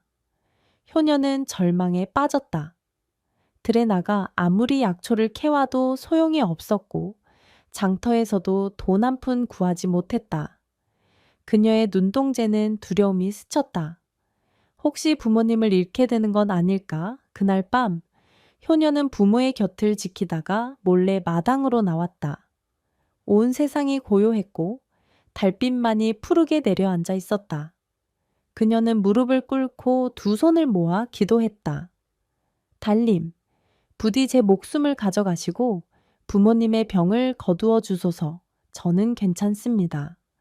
하지만 두 분은 제 전부이니 제발 살려주십시오. 그녀의 눈에서 눈물이 흘러내려 흙바닥에 떨어졌다. 눈물방울은 달빛에 반짝이며 이슬처럼 빛났다. 그녀는 온 밤을 그렇게 울며 기도했다. 옷자락은 이슬에 젖었고 무릎은 흙투성이가 되었지만 그녀는 자리를 뜨지 않았다. 이웃들이 새벽에 물을 기르러 나오다 그 모습을 보았다. 저 어린 계집아이가 밤새 달을 향해 울고 있었네. 정녕 부모의 목숨을 위해 저리도 간절할 수 있단 말인가. 사람들은 놀람과 연민에 젖어 고개를 저었으나 아무도 선뜻 나서 도울 수는 없었다. 모두가 가난했고 모두가 각자의 고통 속에 살고 있었기 때문이다. 효녀는 지쳐 쓰러지듯 방으로 돌아왔다. 그러나 부모의 기침은 여전히 거칠었고 열은 더 심해졌다. 그녀는 다시 한번 절망했다. 눈물을 흘리며 부모의 손을 붙잡았다. 아버지, 어머니, 제발 저를 버리고 떠나지 마세요. 저는 두 분 없이는 살 수 없습니다. 제가 무슨 수를 써서라도 지켜드릴게요. 그 순간 창밖에서 희미한 바람결이 스쳤다. 달빛이 유난히 밝아져 마당을 환히 비추었다. 효녀는 이상하게도 그 빛에서 따뜻한 기운을 느꼈다. 마치 누군가 그녀의 기도를 듣고 있다는 듯한 위로였다. 그러나 그것은 아직 시작에 불과했다. 진정한 기적은 그녀의 눈물이 계속 흘러내리며 대지와 달빛에 스며드는 순간부터 준비되고 있었다. 효녀는 지쳐 쓰러진 몸으로 부모의 곁을 지키며 잠이 들었다. 그러나 그 밤 그녀는 평소와 다른 꿈을 꾸었다. 꿈속에서 하늘은 푸른 안개로 가득했고 달빛이 강물처럼 흘러내리고 있었다. 그 빛 속에서 한 여인이 나타났다. 긴 은빛 옷자락을 휘날리며 다가오는 모습은 인간이 아닌 달의 정령 같았다. 여인은 고요히 효녀 앞에 서더니 맑은 목소리로 말했다. 아이야, 내 눈물이 하늘에 닿았다. 너의 간절한 마음이 달빛을 움직였구나. 효녀는 놀라 무릎을 꿇었다. 달빛의 어머니시여, 제발 제 부모님을 살려주십시오. 제 목숨을 대신 가져가셔도 좋습니다. 여인은 미소 지으며 고개를 저었다. 네 목숨을 바치는 것이 효도가 아니다. 진정한 효란 살아있는 부모를 끝까지 지켜드리는 마음이지. 효녀의 눈가에 눈물이 번졌다. 그녀는 두 손을 모으고 간청했다. 그러면 제가 무엇을 해야 합니까? 부모님의 병이 날로 깊어만 갑니다. 약도 곡식도 없는 제가 어찌 두 분을 살릴 수 있겠습니까? 여인은 달빛을 손에 모아 반짝이는 이슬처럼 흘려 보였다. 내 눈물이 달빛과 합쳐지면 대지는 응답할 것이다. 너의 진심 어린 눈물이 땅에 닿을 때 생명의 풀이 돋아나리라. 효녀는 놀라 물었다. 생명의 풀, 그것이 부모님의 병을 고칠 수 있습니까? 여인은 고개를 끄덕였다. 그 풀은 오직 진심에서 피어난다. 욕심이나 두려움으로 흘린 눈물에는 아무 힘이 없으리라. 네가 끝까지 부모를 향한 사랑을 잃지 않는다면 달빛은 내 눈물을 받아들일 것이다. 그 말이 끝나자 여인은 빛 속으로 천천히 사라졌다. 효녀는 손을 뻗었으나 그녀의 손끝은 허공만을 스쳤다. 제발 사라지지 마세요. 아직 더 묻고 싶은 게 있어요. 그러나 대답은 들려오지 않았다. 오직 은은한 달빛만이 그녀의 눈가에 번졌다. 효녀는 눈을 뜨며 숨을 몰아쉬었다. 방 안은 고요했고 부모의 거친 숨소리만이 들려왔다. 꿈일까 환영일까 헷갈렸지만 그녀의 마음은 묘하게 가벼워졌다. 분명 달빛 여인이 말한 것은 진실일 거야. 내 눈물이 부모님의 생명을 지킬 수 있을 거야. 그날 밤부터 효녀는 더욱 간절히 기도했다. 부모의 곁에 있다가도 기침이 심해지면 몰래 마당으로 나와 달빛 아래 무릎을 꿇었다. 그녀는 두 손을 모으고 하늘을 향해 울며 말했다. 달님, 제발 제 기도를 들어주세요. 제 부모님이 병에서 일어나실 수 있도록 제 눈물이 길이 되게 해주세요. 그녀의 눈물은 매일 밤 땅으로 흘러내렸다. 풀잎은 그 눈물을 머금고 빛났으며 땅은 점점 촉촉해졌다. 하지만 기적은 아직 일어나지 않았다. 부모의 병은 여전히 깊었고 이웃들은 곁에서 안타까워하며 속삭였다. 저 계집아이는 매일 밤을 그렇게 울며 보낸다네. 하지만 눈물로 병이 나을 수 있겠는가? 그래도 부모를 향한 그 마음은 참으로 귀하다. 사람들은 연민에 젖었지만 효녀는 포기하지 않았다. 그녀는 매일 밤 같은 자리에서 달빛이 머무는 곳에 눈물을 흘렸다. 그러던 어느 날 꿈속의 여인이 다시 나타났다. 이번에는 더 선명한 빛으로 효녀 앞에 서 있었다. 아이야, 흔들리지 말아라. 눈물은 곧 뿌리요, 사랑은 씨앗이다. 네가 끝까지 믿으면 대지가 응답할 것이다. 효녀는 고개를 끄덕이며 대답했다. 저는 포기하지 않겠습니다. 끝까지 부모님을 지키겠습니다. 그녀의 목소리는 떨렸으나 눈빛은 단단했다. 달빛은 그녀의 눈물을 더욱 환히 비추었다. 이제 작은 기적의 싹이 곧 대지 위에 움트려 하고 있었다. 효녀는 날마다 달빛 아래에 앉았다. 낮에는 들을 뛰어다니며 부모가 삼킬 만한 풀잎이나 약초를 찾았고 밤에는 어김없이 마당에 나와 무릎을 꿇고 기도했다. 그녀의 무릎은 점점 굳은 살로 단단해졌고 눈은 늘 붉게 충혈되어 있었다. 하지만 그녀는 멈추지 않았다. 달빛은 매번 다르게 내려앉았다. 어떤 날은 은빛 강물처럼 마당을 흘렀고 어떤 날은 가늘고 고운 실처럼 그녀의 어깨 위에 내려앉았다. 그 빛이 비출 때마다 효녀는 부모의 얼굴을 떠올렸다. 기침 소리에 시달리며 밤새 앓는 아버지, 땀에 젖은 이마를 닦아주며 힘겹게 미소 짓는 어머니. 그 모습을 떠올리면 눈물은 더 깊이 흘러내렸다. 달님, 오늘도 제 눈물을 받아주세요. 이 눈물이 헛되지 않게 해주세요.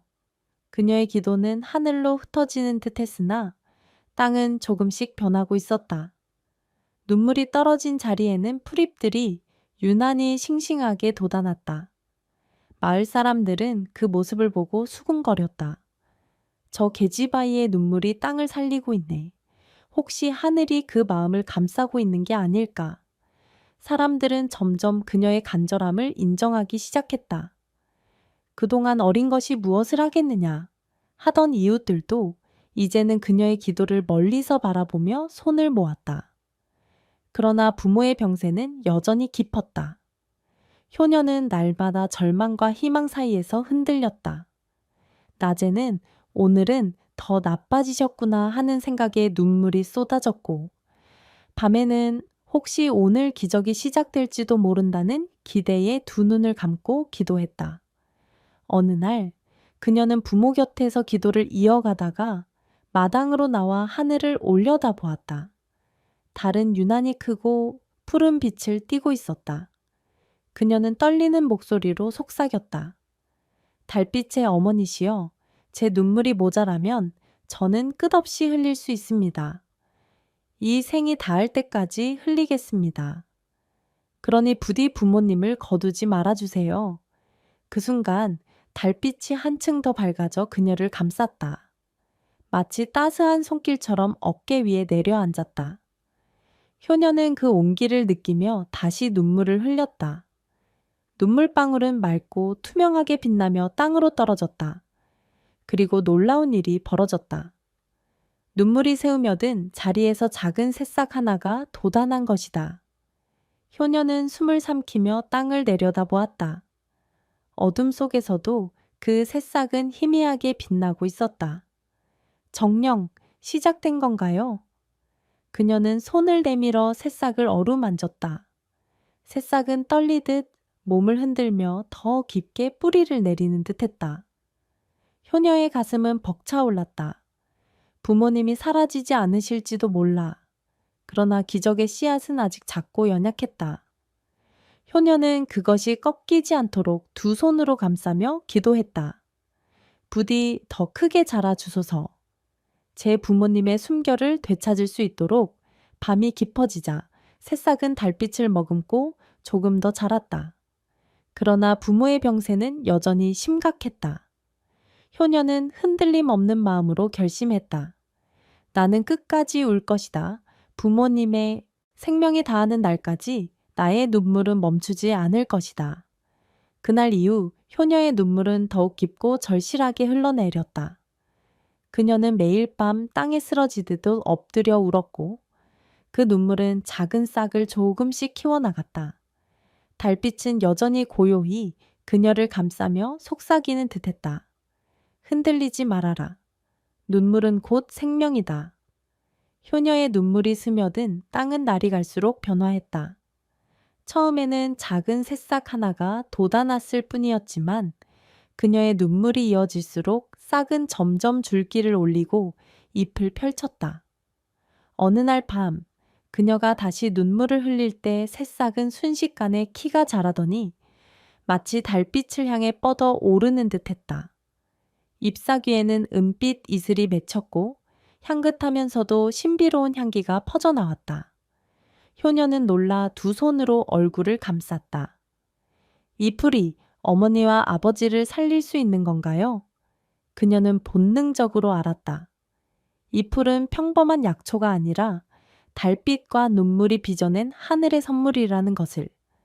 그녀는 조심스레 풀이 풀다 부모에게 다려드리기로 결심했다.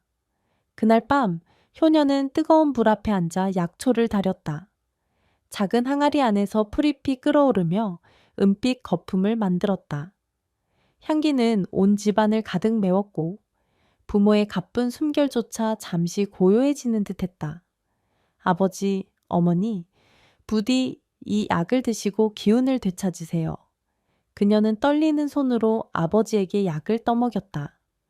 처음에는 삼키지 못하던 아버지가 천천히 목을 움직이며 약을 삼켰다. 어머니 또한 몇 모금 받아 삼키자 얼굴빛이 조금 환해졌다. 효녀의 가슴은 벅차올라 눈물이 또 흘러내렸다.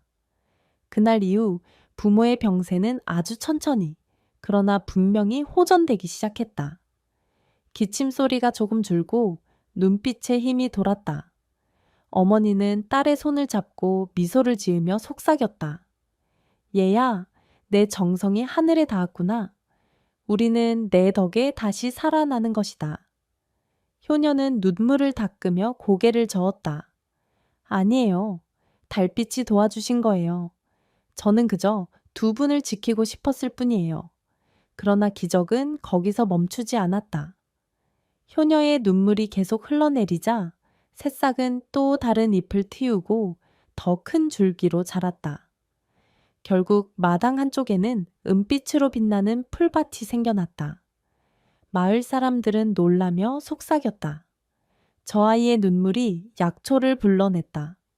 저건 하늘이 내려주신 풀이다. 사람들은 몰래 모여들어 그 신비한 풀을 바라보았다. 그러나 효녀는 부모의 병을 위해서만 그 풀을 거두었다. 다른 이에게 나누어 줄 여유조차 없었다. 그러던 어느 날 마을의 한 이웃이 그 풀밭을 보고 탐욕을 품었다. 그는 마음속으로 중얼거렸다. 저 풀만 있으면 내의 병든 아내도 살릴 수 있겠지. 아니, 그것으로 장터에 내다 팔면 큰 돈을 벌 수도 있겠지. 그는 밤중에 몰래 효녀의 집으로 들어갔다. 달빛은 여전히 환히 빛나고 있었으나 그는 아랑곳하지 않았다. 손에 낫을 들고 풀밭을 향해 다가갔다. 그러나 이상하게도 손이 떨려 제대로 자르지 못했다. 풀잎이 빛을 내며 그의 손길을 밀어내는 듯했기 때문이다. 그때 마당 한쪽에서 효녀의 목소리가 들려왔다. 무엇을 하시는 겁니까? 그는 깜짝 놀라 낫을 떨어뜨렸다. 효녀는 눈물이 가득한 얼굴로 그를 바라보았다. 이 풀은 제 부모님을 위해 하늘이 내려주신 것입니다. 탐욕으로 손대면 오히려 화가 될 것입니다. 이웃은 얼굴이 붉어져 달아났지만 이미 소문은 퍼져나갔다. 마을의 몇몇은 여전히 그 풀을 욕심내며 은밀히 훔쳐갈 궁리를 했다. 효녀는 두려웠지만 포기하지 않았다. 그녀는 부모의 곁에서 더욱 간절히 기도했다. 달빛의 어머니시여, 제 눈물을 받아주신 것처럼 이 풀도 지켜주세요. 저의 부모님이 온전히 회복하실 때까지 지켜주세요. 그 순간 달빛은 더욱 밝게 빛나며 풀밭을 감쌌다. 풀잎은 마치 살아있는 듯 달빛 속에서 흔들렸고 효녀는 안도하며 다시 눈을 감았다. 그러나 그녀는 알지 못했다. 이제부터가 더 큰 시련이라는 것을. 탐욕은 언제나 어둠 속에서 기회를 노리기 마련이었으니 효녀의 눈물이 키운 풀밭은 달빛을 머금으며 더욱 무성해졌다. 부모의 기침은 잦아들고 얼굴빛에도 서서히 생기가 돌았다. 그러나 평온은 오래가지 못했다. 마을에 널리 퍼진 소문은 사람들의 마음을 흔들었다. 효녀의 눈물이 약초를 키운다네. 그 풀을 먹으면 병이 낫는다고 하더군. 만약 그 풀을 장터에 내다 판다면 엄청난 돈이 될 텐데 사람들의 속셈은 하나둘씩 탐욕으로 기울었다. 낮에는 그저 기적을 놀라워하던 눈빛이 밤이 되면 어두운 욕망으로 바뀌었다. 어느 날 그중 한 이웃이 다시 몰래 효녀의 집을 찾았다. 이번에는 몇몇 동네 사람들과 함께였다. 그들은 속삭이며 말했다. 효녀 혼자 지키고 있으니 우리라도 조금 가져가자. 어차피 하늘이 내린 풀이라면 누구 것이든 다 먹을 수 있는 게 아니겠나? 그들은 담을 넘어 들어왔다. 그러나 달빛은 마당 가득 비추고 있었고 풀잎은 은빛으로 빛나며 마치 그들의 발길을 막는 듯 서 있었다. 사람들은 잠시 망설였으나 욕심이 두려움을 눌렀다. 어서 잘라라. 들키기 전에. 그 순간 효녀가 집 안에서 달려나왔다. 눈물이 그렁한 얼굴로 외쳤다. 그만두세요. 이 풀은 제 부모님의 목숨줄이에요. 하늘이 주신 선물을 욕심으로 훔치려 하시면 큰 화를 입으실 거예요. 사람들은 잠시 멈칫했으나 곧 한 사람이 비웃었다. 네 부모만 부모냐? 우리도 아픈 식구가 있다. 네가 다 차지하는 게 더 욕심 아니더냐?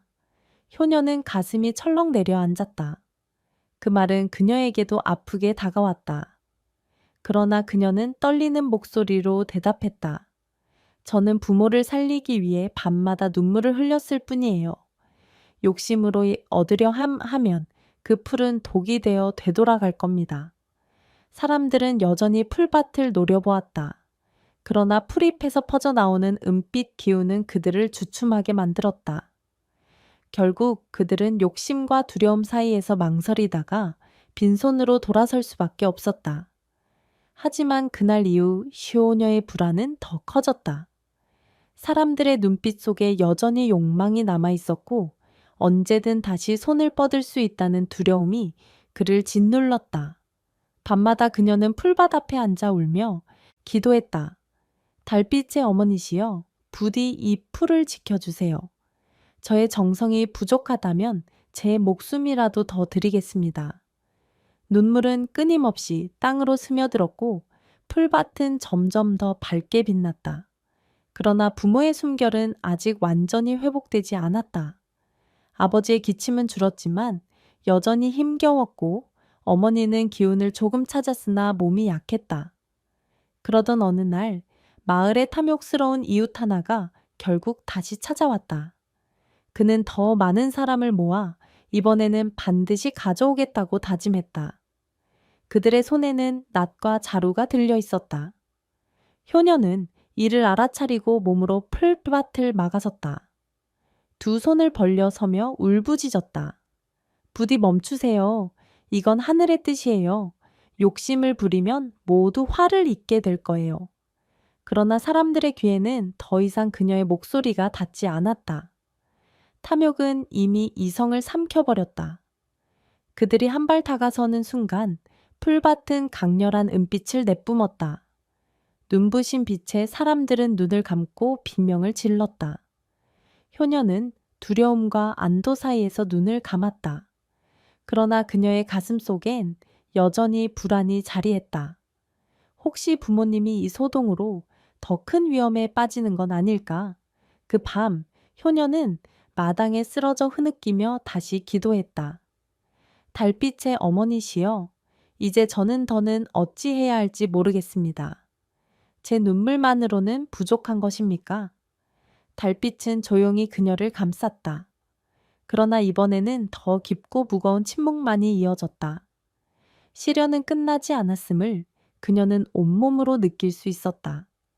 마을 사람들의 욕심이 커질수록 효녀의 불안은 깊어졌다. 밤마다 풀밭을 지키며 울던 그녀의 두 눈은 이미 퉁퉁 부어 있었고 목소리는 쉰 채로 떨려 나왔다. 그러나 그녀는 부모의 손을 잡을 때마다 다시 마음을 다잡았다. 아버지, 어머니, 조금만 더 견뎌주세요. 반드시 기적이 찾아올 거예요. 그러나 위기는 곧 닥쳐왔다. 어느 날 밤 몇몇 탐욕스런 사람들이 다시 모여들었다. 이번에는 결심이 단단했다. 그들은 횃불을 들고 담장을 넘어 들어왔다. 눈빛에는 두려움보다 욕심이 더 짙게 깔려 있었다. 이제는 반드시 저 풀을 차지한다. 그렇지 않으면 기회는 다시 오지 않아. 그들이 풀밭에 다가서자 효녀는 몸으로 막아섰다.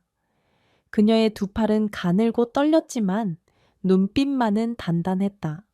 멈추세요. 이 풀은 제 부모님을 살리려 달빛이 내려주신 겁니다. 욕심으로 차지하면 독이 되어 여러분을 삼킬 거예요. 사람들은 잠시 머뭇했으나 욕망은 그들의 귀를 막았다. 한 남자가 낫을 들어 풀잎을 향해 휘둘렀다. 바로 그 순간 은빛, 섬광이 번쩍이며 풀밭에서 강한 빛이 솟구쳤다. 눈부신 빛은 마당을 가득 채웠고 횃불조차 희미해졌다.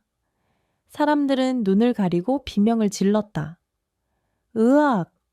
눈이 멀 것 같다. 도대체 무슨 일이야? 그때 빛 속에서 익숙한 모습이 나타났다. 달빛의 여인이었다. 그녀는 하얀 옷자락을 휘날리며 풀밭 한가운데 서 있었다. 얼굴은 고요했지만 눈빛은 엄숙했다. 욕심 많은 자들이여 물러가라. 이 풀은 사랑과 눈물이 빚은 것이니 탐욕으로는 얻을 수 없다. 그 목소리는 천둥처럼 울려 퍼졌고 사람들은 두려움에 휘청거리며 뒷걸음질 쳤다. 그들은 결국 횃불을 버리고 달아났다. 마당에는 효녀와 부모 그리고 달빛 여인만이 남았다. 효녀는 두 손을 모아 절하며 울먹였다. 달빛의 어머니시여, 제 기도를 들어주셨군요. 부디 제 부모님의 병을 고쳐주소서. 제게는 더 이상 다른 힘이 없습니다. 여인은 미소를 지으며 효녀를 바라보았다. 아이야, 내 눈물이 이미 부모의 목숨을 지켰다. 그러나 마지막 걸음은 내가 돕겠다. 그녀는 손을 들어 달빛을 모았다. 그러자 하늘에서 은빛 물결이 흘러내려 부모의 몸을 감쌌다. 아버지의 거친 기침은 점차 잦아들었고 어머니의 얼굴빛은 서서히 환해졌다. 효녀는 놀라 부모 곁에 달려가 손을 잡았다. 아버지, 어머니. 아버지는 눈을 뜨고 딸을 바라보며 힘겹게 속삭였다. 얘야, 우리가 살아있구나. 네 정성이 우리를 살렸구나. 어머니는 눈물 맺힌 얼굴로 딸의 머리를 쓰다듬었다. 내 딸아, 내 눈물이 우리 생명의 샘이 되었구나. 효녀는 오열하며 부모의 품에 안겼다. 달빛 여인은 그 광경을 바라보며 고요히 미소 짓다가 천천히 빛 속으로 사라졌다. 마지막으로 남긴 그녀의 목소리는 바람결에 울려 퍼졌다. 기억하라. 효심은 하늘을 움직인다. 사랑이야말로 가장 큰 힘이다. 마당은 다시 고요해졌다. 그러나 부모의 숨결은 이제 평온했고 풀밭은 여전히 은빛으로 빛나며 생명의 기운을 내뿜고 있었다. 효녀의 기도는 마침내 응답받은 것이었다. 그날 이후 효녀의 부모는 점차 기력을 되찾았다. 아버지는 다시 일어나 밭을 갈 수 있게 되었고 어머니는 웃음을 되찾아 딸과 함께 집안을 돌보았다. 마을 사람들은 그 기적을 두 눈으로 보며 깊은 감동을 받았다. 하늘은 참으로 효심을 외면하지 않으셨구나. 아이의 눈물이 부모의 목숨을 살리다니 이것이야말로 참된 기적이다. 사람들은 더 이상 풀을 탐내지 않았다. 대신 효녀의 정성과 사랑을 본받아 서로 돕고 나누며 살기로 했다. 마을은 다시 웃음소리로 가득해졌고 밤마다 달빛이 내리면 모두가 고개 숙여 감사의 기도를 올렸다. 효녀는 부모의 손을 꼭 잡고 속삭였다. 저는 이제 알겠어요. 사랑이야말로 가장 큰 힘이라는 것을요. 달빛은 여전히 고요히 마당을 비추며 그들의 따뜻한 삶을 지켜주었다. 봄 햇살이 번지는 마을 어귀, 허름한 옷차림의 청년이 나무짐을 지고 힘겹게 걸어가고 있었다.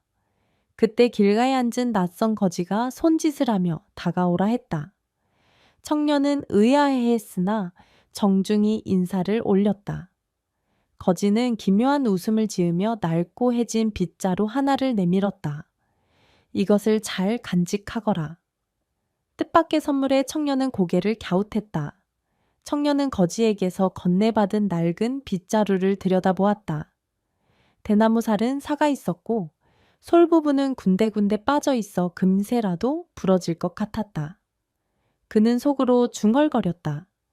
이게 무슨 소용이 있을까? 겨우 쓰레기나 쓸 수 있겠지.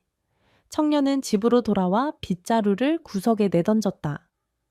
그의 집은 허름했고 천장에서 빗물이 새는 곳마다 대야가 놓여 있었다. 방바닥은 먼지로 가득했고 굶주린 닭들이 마당에서 쿵쿵거렸다. 그는 지친 몸으로 바닥에 쓰러지듯 누우며 빗자루를 곁눈질했다. 그러나 이상한 일이 벌어졌다. 한밤중 청년이 깊은 잠에 빠져 있을 때 빗자루가 스스로 움직였다. 툭, 툭 소리를 내며 구석에 있던 먼지를 쓸기 시작한 것이다. 곰팡내 가득하던 방 안은 서서히 정리되었고 거미줄이 사라졌다. 새벽녘에 눈을 뜬 청년은 깜짝 놀랐다. 이게 어떻게 된 일이지? 내가 분명 청소를 하지 않았는데 그는 고개를 갸웃하며 빗자루를 바라보았다. 그 순간 빗자루가 살짝 흔들리는 듯했다. 청년은 눈을 의심했다. 하지만 이내 피곤에 지쳐 다시 고개를 떨구었다. 며칠 뒤 그는 또다시 기이한 광경을 목격했다. 마당에 널어둔 곡식 나달이 바람에 흩날리자 빗자루가 스스로 움직여 나다를 모아 놓는 것이었다. 청년은 입을 다물지 못했다. 정말 스스로 움직이는 건가? 설마 거지 노인이 말한 뜻이 이것이었을까? 그날 밤 청년은 일부러 빗자루를 방 가운데 두고 잠들었다. 한밤중 그는 희미하게 눈을 뜨고 살짝 지켜보았다. 빗자루는 마치 사람처럼 부드럽게 움직이며 먼지를 쓸고 물건들을 제자리에 놓았다.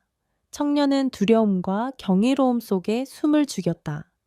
다음 날 그는 빗자루를 붙들고 낮은 목소리로 속삭였다. 네가 정말 스스로 움직이는 것이냐? 그렇다면 네가 나를 돕는 거니? 물론 대답은 없었다. 그러나 빗자루는 가볍게 몸을 흔들며 대답처럼 반응했다.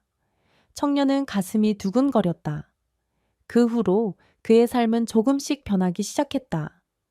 매일 아침 집은 깨끗하게 정리되어 있었고 마당에는 곡식이 가지런히 모여 있었다. 이웃들이 놀라 물었다. 자네가 언제부터 이렇게 집안을 말끔히 가꾸었나? 청년은 얼버무리며 대답했다. 그냥 조금 부지런을 떨었을 뿐입니다.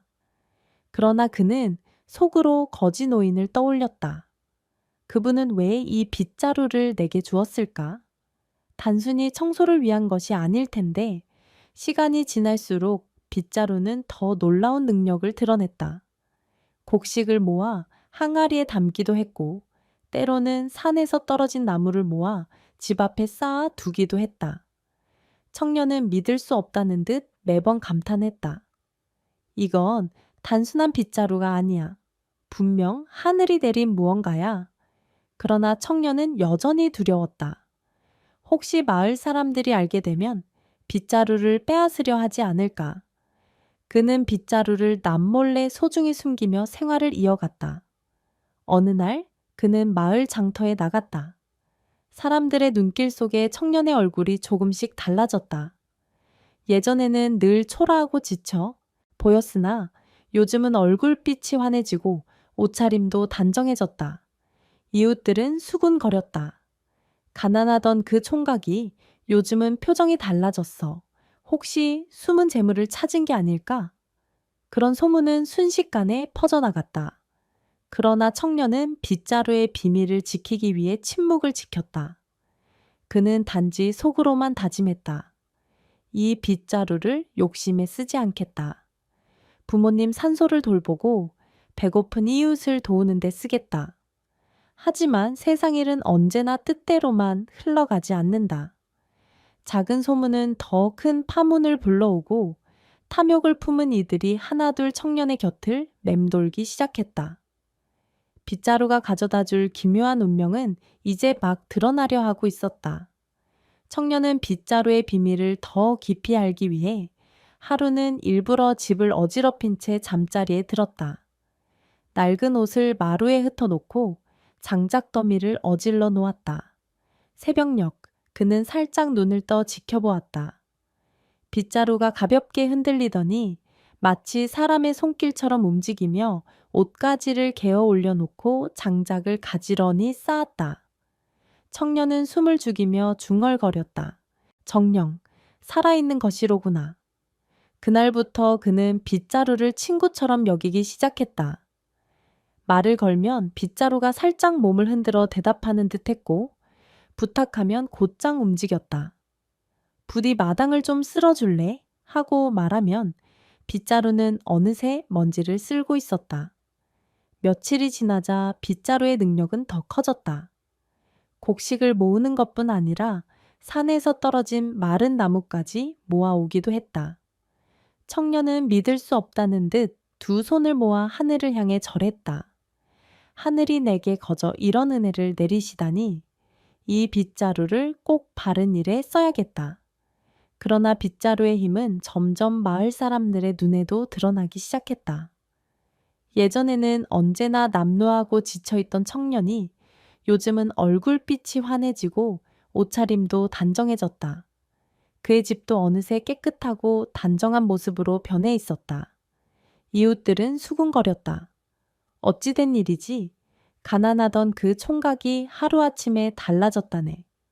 혹시 보물이 숨어 있는 게 아닐까?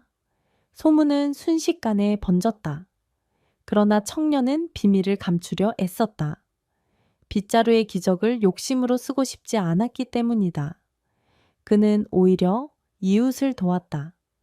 쌀이 떨어진 집에는 살짝 곡식을 나누어 주고 병든 노인의 집을 청소해 주었다. 물론 그 뒤에는 빗자루에 힘이 있었다. 사람들은 그를 점점 따뜻하게 바라보았다. 참 착한 청년일세. 가난한데도 우리를 돕다니. 예전엔 늘 힘겨워 보였는데 요즘은 기운이 넘치는구나. 그러나 모두가 그런 눈길을 보낸 것은 아니었다. 몇몇은 의심의 눈초리를 거두지 않았다. 저 청년, 분명히 무언가 숨기고 있네.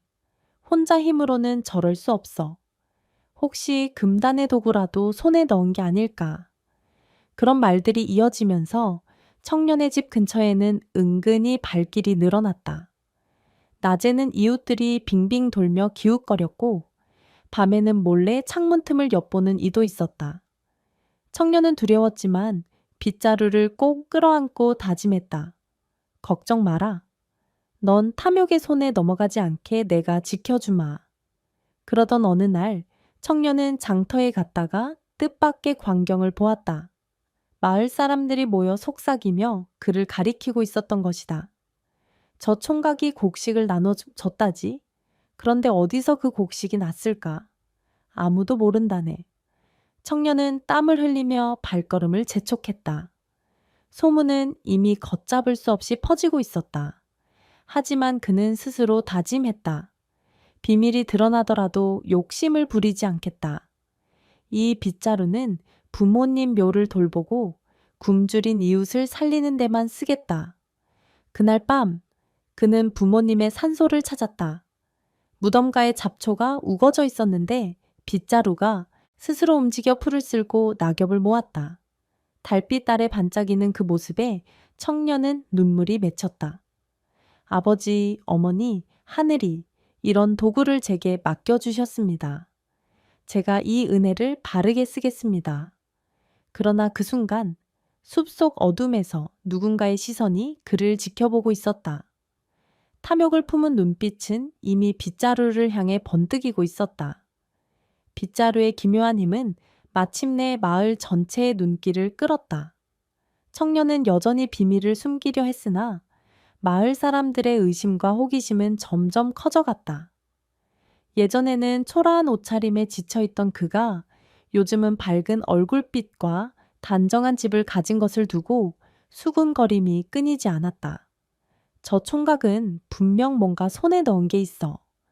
밤마다 곡식이 어디선가 모여든다는데 무슨 마법이 아니고서야 이웃 중 몇몇은 두려움에 떨며 속삭였다. 혹시 저 집에 귀신이 드나드는 게 아닐까? 스스로 움직이는 무언가가 있다는 소문이 들리더군. 그러나 다른 이들은 오히려 부러움에 가득 찼다. 그런 게 있다면 우리도 나누었으면 되지 않나? 혼자만 감추고 있는 게 옳은 일인가? 의심과 부러움은 곧 갈등으로 변해갔다. 청년은 마음이 무거웠다. 밤마다 빗자루를 꼭 껴안고 속삭였다. 네가 내 곁에 있는 건 하늘이 내린 은혜일 터. 하지만 이웃들이 너를 욕심낸다면 어쩌지? 나는 그저 부모님 묘를 돌보고 굶주린 이웃을 돕고 싶을 뿐인데. 빗자루는 말없이 살짝 흔들렸다. 마치 두려워 말라는 듯한 대답 같았다. 청년은 그 작은 움직임에 위로를 받았다. 하지만 마을 사람들의 마음은 쉽게 가라앉지 않았다. 어느 날 청년이 장터에 나갔을 때 일이었다. 사람들이 모여 그를 둘러싸며 물었다. 자네, 도대체 무슨 힘을 숨기고 있는 건가? 어찌 하루아침에 집이 깨끗해지고 곡식이 모였단 말인가? 청년은 당황했으나 억지로 웃으며 대답했다.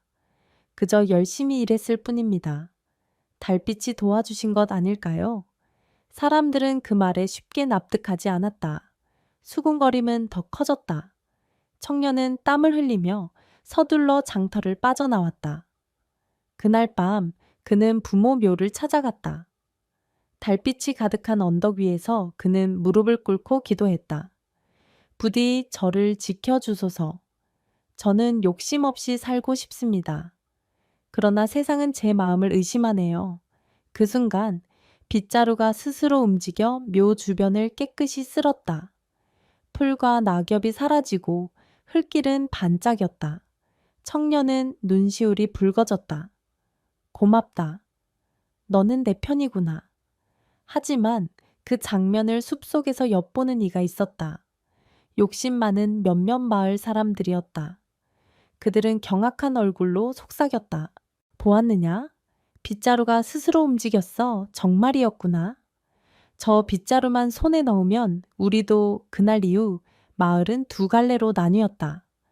일부는 청년을 신비한 은총을 받은 인물로 존경했으나 다른 일부는 두려움과 욕심에 사로잡혀 빗자루를 빼앗을 계책을 꾸미기 시작했다. 청년은 모르는 척했으나 집 앞을 맴도는 시선들이 날마다 늘어났다. 아이들은 호기심에 돌을 던지고 어른들은 수군거리며 집 담장을 넘겨다 보았다. 청년은 한숨을 쉬며 속삭였다. 이 평화가 오래 가진 못하겠구나. 그러던 어느 날 마을에서 제일 탐욕스럽기로 소문난 관리의 귀에까지 소문이 들어갔다. 그는 교활한 미소를 지으며 말했다. 스스로 움직이는 빗자루라. 그것이 사실이라면 내 권세를 더 크게 할 수 있겠군.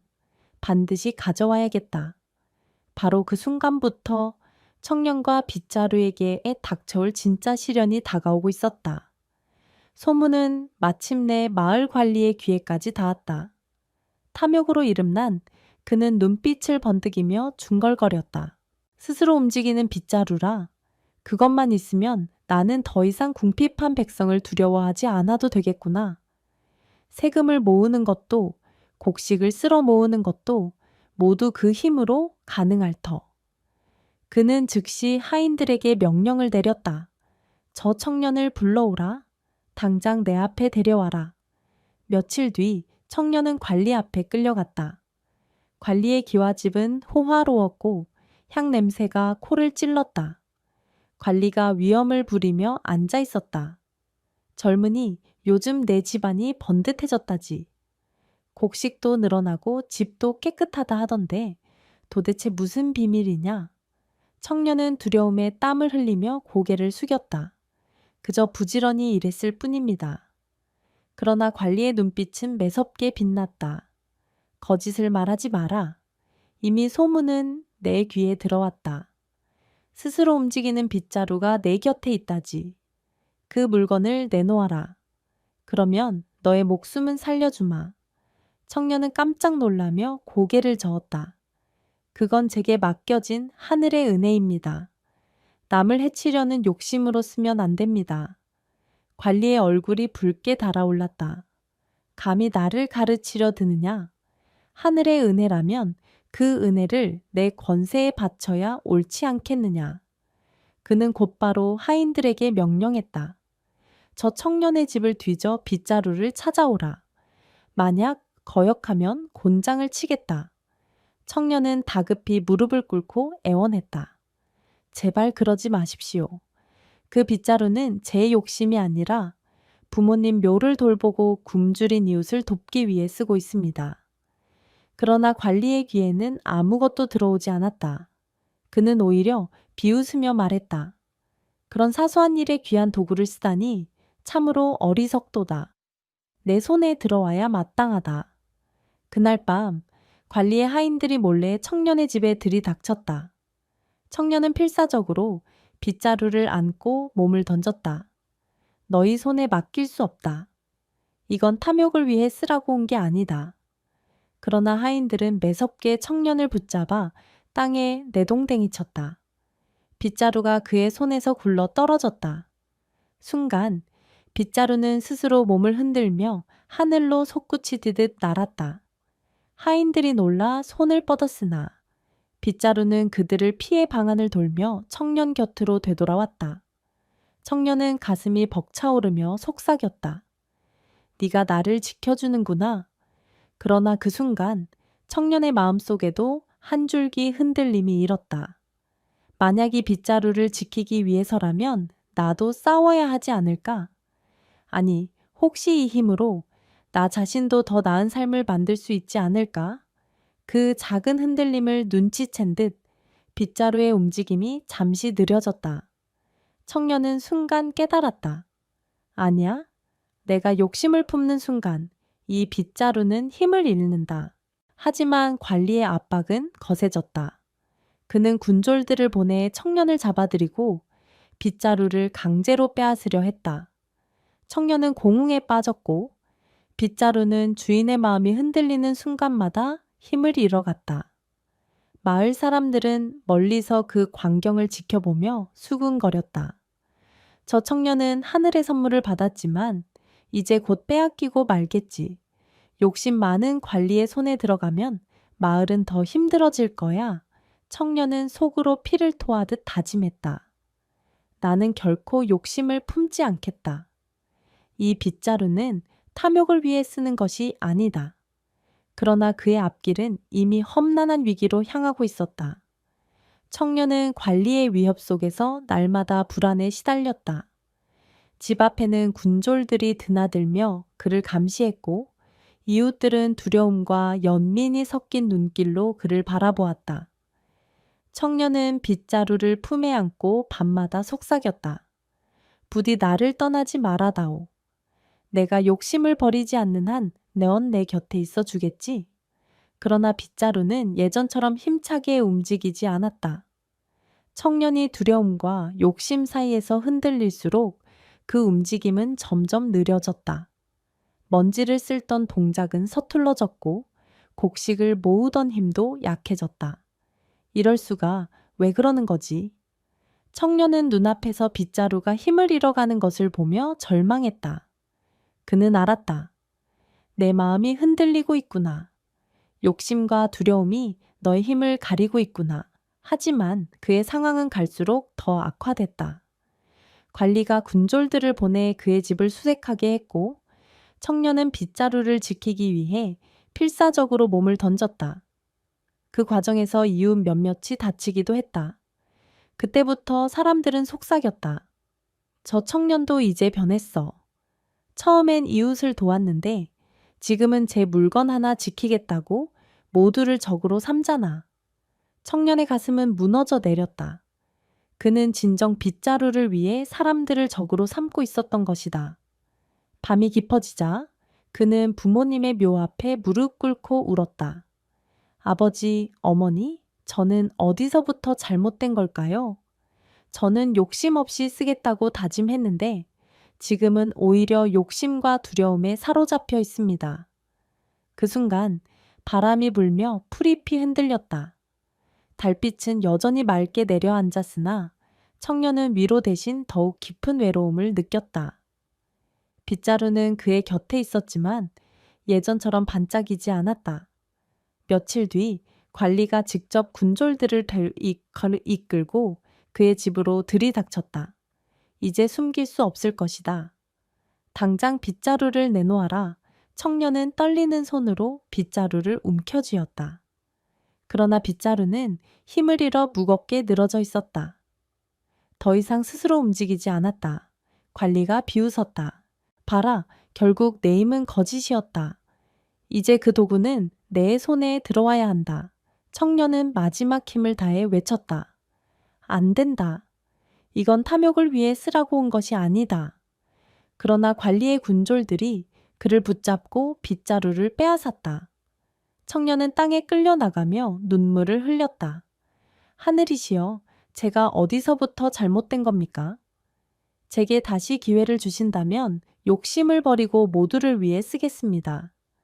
그의 울부짖음은 밤하늘을 울렸다. 그러나 빗자루는 이미 관리의 손에 들려 있었다. 청년은 절망 속에서 눈을 감았다. 이제 모든 것이 끝난 것일까? 그러나 아직 끝은 아니었다.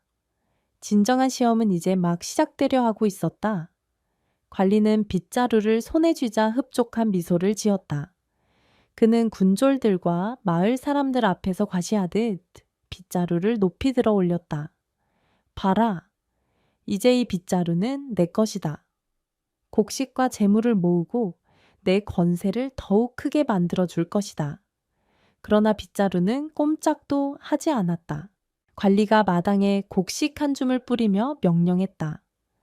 이 곡식을 모아라. 내 창고로 가져오라. 아무런 반응도 없었다. 관리의 이마에 땀이 맺혔다. 그는 분노에 차 소리쳤다. 움직여라. 내 말에 따르라. 그러나 빗자루는 무겁게 늘어진 채 아무 힘도 내지 않았다. 사람들 사이에서 수군거림이 일었다. 저 빗자루는 청년 곁에서만 움직였지 않았나? 역시 하늘의 물건은 욕심 많은 자의 손에서는 힘을 잃는 게야. 관리의 얼굴은 붉게 달아올랐다. 그는 화풀이 하듯 청년을 향해 손가락질했다. 저놈 때문이다. 저놈이 아직 빗자루와 끈을 맺고 있어 그런 것이다. 끌어내라. 군졸들이 청년을 마당으로 끌고 나왔다. 청년은 두 손이 묶인 채 쓰러져 있었지만 여전히 빗자루를 향해 눈을 떼지 않았다. 그의 눈에는 눈물이 맺혀 있었다. 부디 다시 한 번만 내 마음을 시험해 주소서. 저는 욕심을 버리고 이 빗자루를 모두를 위해 쓰겠습니다. 순간 빗자루가 살짝 떨리며 흔들렸다. 관리와 군졸들이 놀라 움찔했다. 청년의 목소리는 더욱 또렷해졌다. 저는 더 이상 두렵지 않습니다. 저 하나 살자고 붙잡지 않겠습니다. 배고픈 아이들, 힘없는 노인들 모두의 곁에 쓰겠습니다. 그러니 부디 저를 믿어 주소서. 그의 말이 끝나자 빗자루가 공중으로 솟구쳐 올랐다. 은빛의 바람이 마당을 휘몰아쳤고 곡식 더미가 하늘로 흩날렸다가 이내 가지런히 모여 앉았다.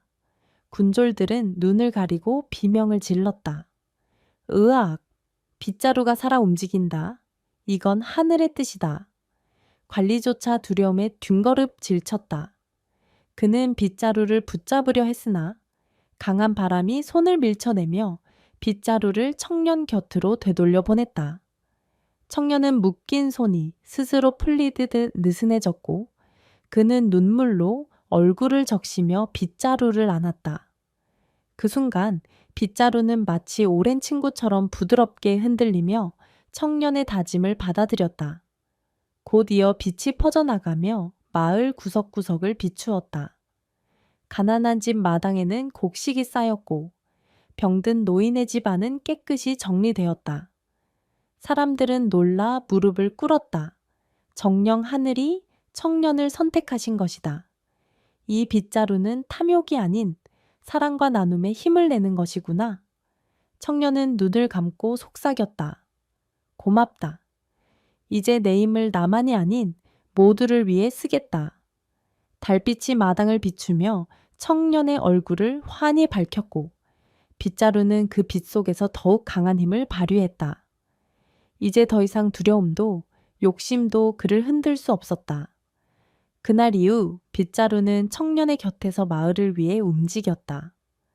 굶주린 이웃의 곡식을 모아주고 병든 집안을 깨끗이 쓸어주었다. 사람들은 더 이상 탐욕을 품지 않고 청년과 함께 서로를 돕는 법을 배워갔다. 그러던 어느 날 새벽, 빗자루는 스스로 문 밖에 서더니 달빛 속으로 천천히 사라졌다. 청년은 놀라 붙잡으려 했으나 마음속에서 알았다. 하늘은 맡겨진 임무를 다한 도구를 다시 거두어 가는 것이구나. 마을 사람들은 빗자루가 남긴 기적을 기억하며 서로의 삶을 지켜주었다. 청년은 조용히 미소 지으며 속삭였다. 하늘의 선물은 물건이 아니라 올곧은 마음이었구나. 달빛은 고요히 마을을 비추며 그 진실을 오래도록 새겨주었다.